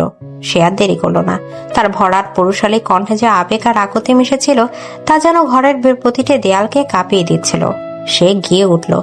তোমায় হৃদ মাঝারে রাখবো, ছেড়ে দেব না। ওরে ছেড়ে দিলে সোনার গোর আর তো পাবো না। তোমায় হৃদ মাঝারে রাখবো, ছেড়ে দেব না। গানের প্রথম লাইনটা শুনে অনন্যার শরীরটা কেঁপে উঠল। এই তো সেই কণ্ঠ যা তার সব অভিমান ভাসিয়ে নিয়ে যায়। কিন্তু আজকের এই সুরে যে যন্ত্রণার আকুতি আছে তা তার কঠিন হয়ে যাওয়া মনটাকে গলিয়ে দিচ্ছিল। যাবো ব্রজের কুলে কুলে, আমরা মাখবো পায়ে যুগল ধুলি। ওরে পাগল মন আমার, যাবো ব্রজের কুলে কুলে, মাখবো পায়ে যুগল ধুলি। এখন নয়ন জলে বাঁধন দেব, আর তোমায় যেতে দেব না। তোমায় হৃদ মাঝারে রাখবো, ছেড়ে দেব না। রায়নের দুহাতে অনন্যার কাঁধ দুটো জড়িয়ে ধরলো। তার উষ্ণ নিঃশ্বাস, তার চোখের জল অনন্যার পিঠে এসে পড়ছিল। অনন্যা আর পারল না। এতদিন ধরে চোপে রাখা সব কষ্ট, সব অভিমান কান্না স্রোত হয়ে তার চোখ দিয়ে বেরিয়ে এলো। সে ঘুরে দাঁড়িয়ে রায়নের বুকে আছড়ে পড়ল। কেন করলেন এমন? কেন আমাকে এত কষ্ট দিলেন? আমি তো আপনাকে ছাড়া আর কিছুই চাইনি। আমি জানি না অনন্যা, আমি একটা ইডিয়েট, একটা জঘন্য মানুষ। আমাকে মাফ করে দাও আমার কাঞ্চা সোনা, আমাকে মাফ করে দাও। সেদিন রাতে আর কোনো কথা হলো না। শুধু দুটো আহত হৃদয় একে অপরের উষ্ণতায় নিজেদের ক্ষত সারানোর চেষ্টা করলো। রানের চোখে জলে অনন্যার অভিমানের সব বরফ গলে গেল। তারা দুজন একে অপরকে জড়িয়ে ধরে সারা রাত কাটিয়ে দিল। এই নীরবতাই ছিল তাদের সবচেয়ে গভীরতম কথোপকথন। পরদিন সকালে রায়ানের রূপ ছিল সম্পূর্ণ ভিন্ন। তার চোখে মেঘু ছিল এক ইস্পাত কঠিন দৃঢ়তা।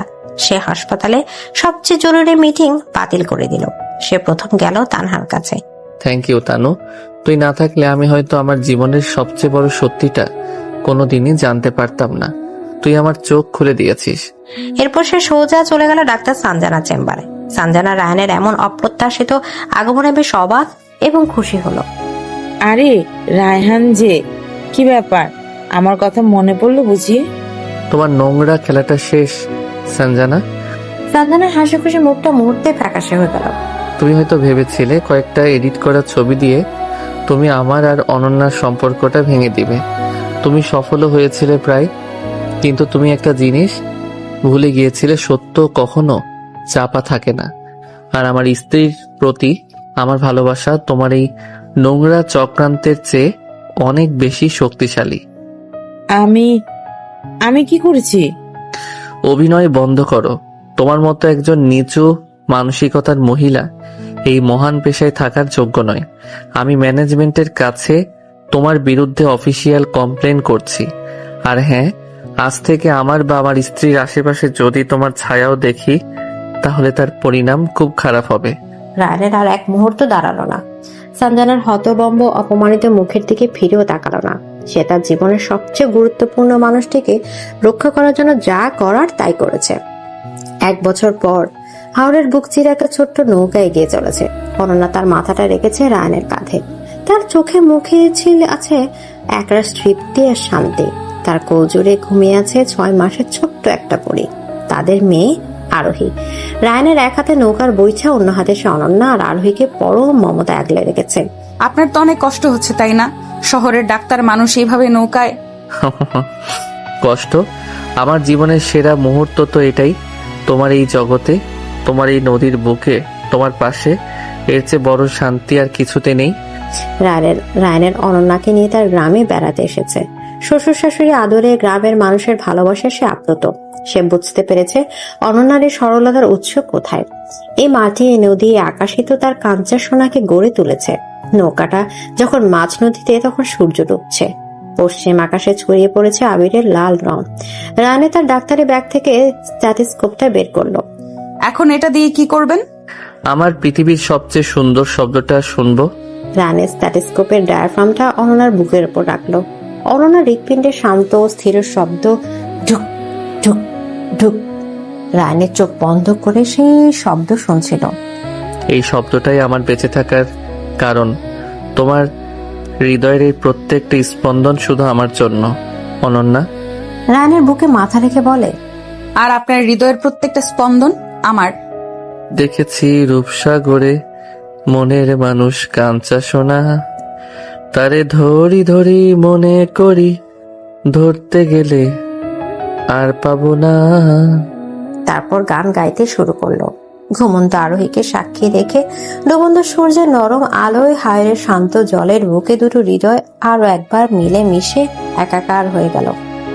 রায়ানে তার কাঞ্চা সোনাকে শুধু হৃদয়ের মাঝে রাখেনি, তাকে তার পুরো পৃথিবী বানিয়ে নিয়েছে।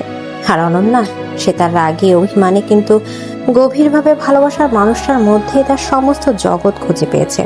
তাদের ভালোবাসার গল্পটা হয়তো কোনো রূপকথা নয়, কিন্তু এক টুকরা খাঁটি সোনার মতোই উজ্জ্বল আর চিরন্তন।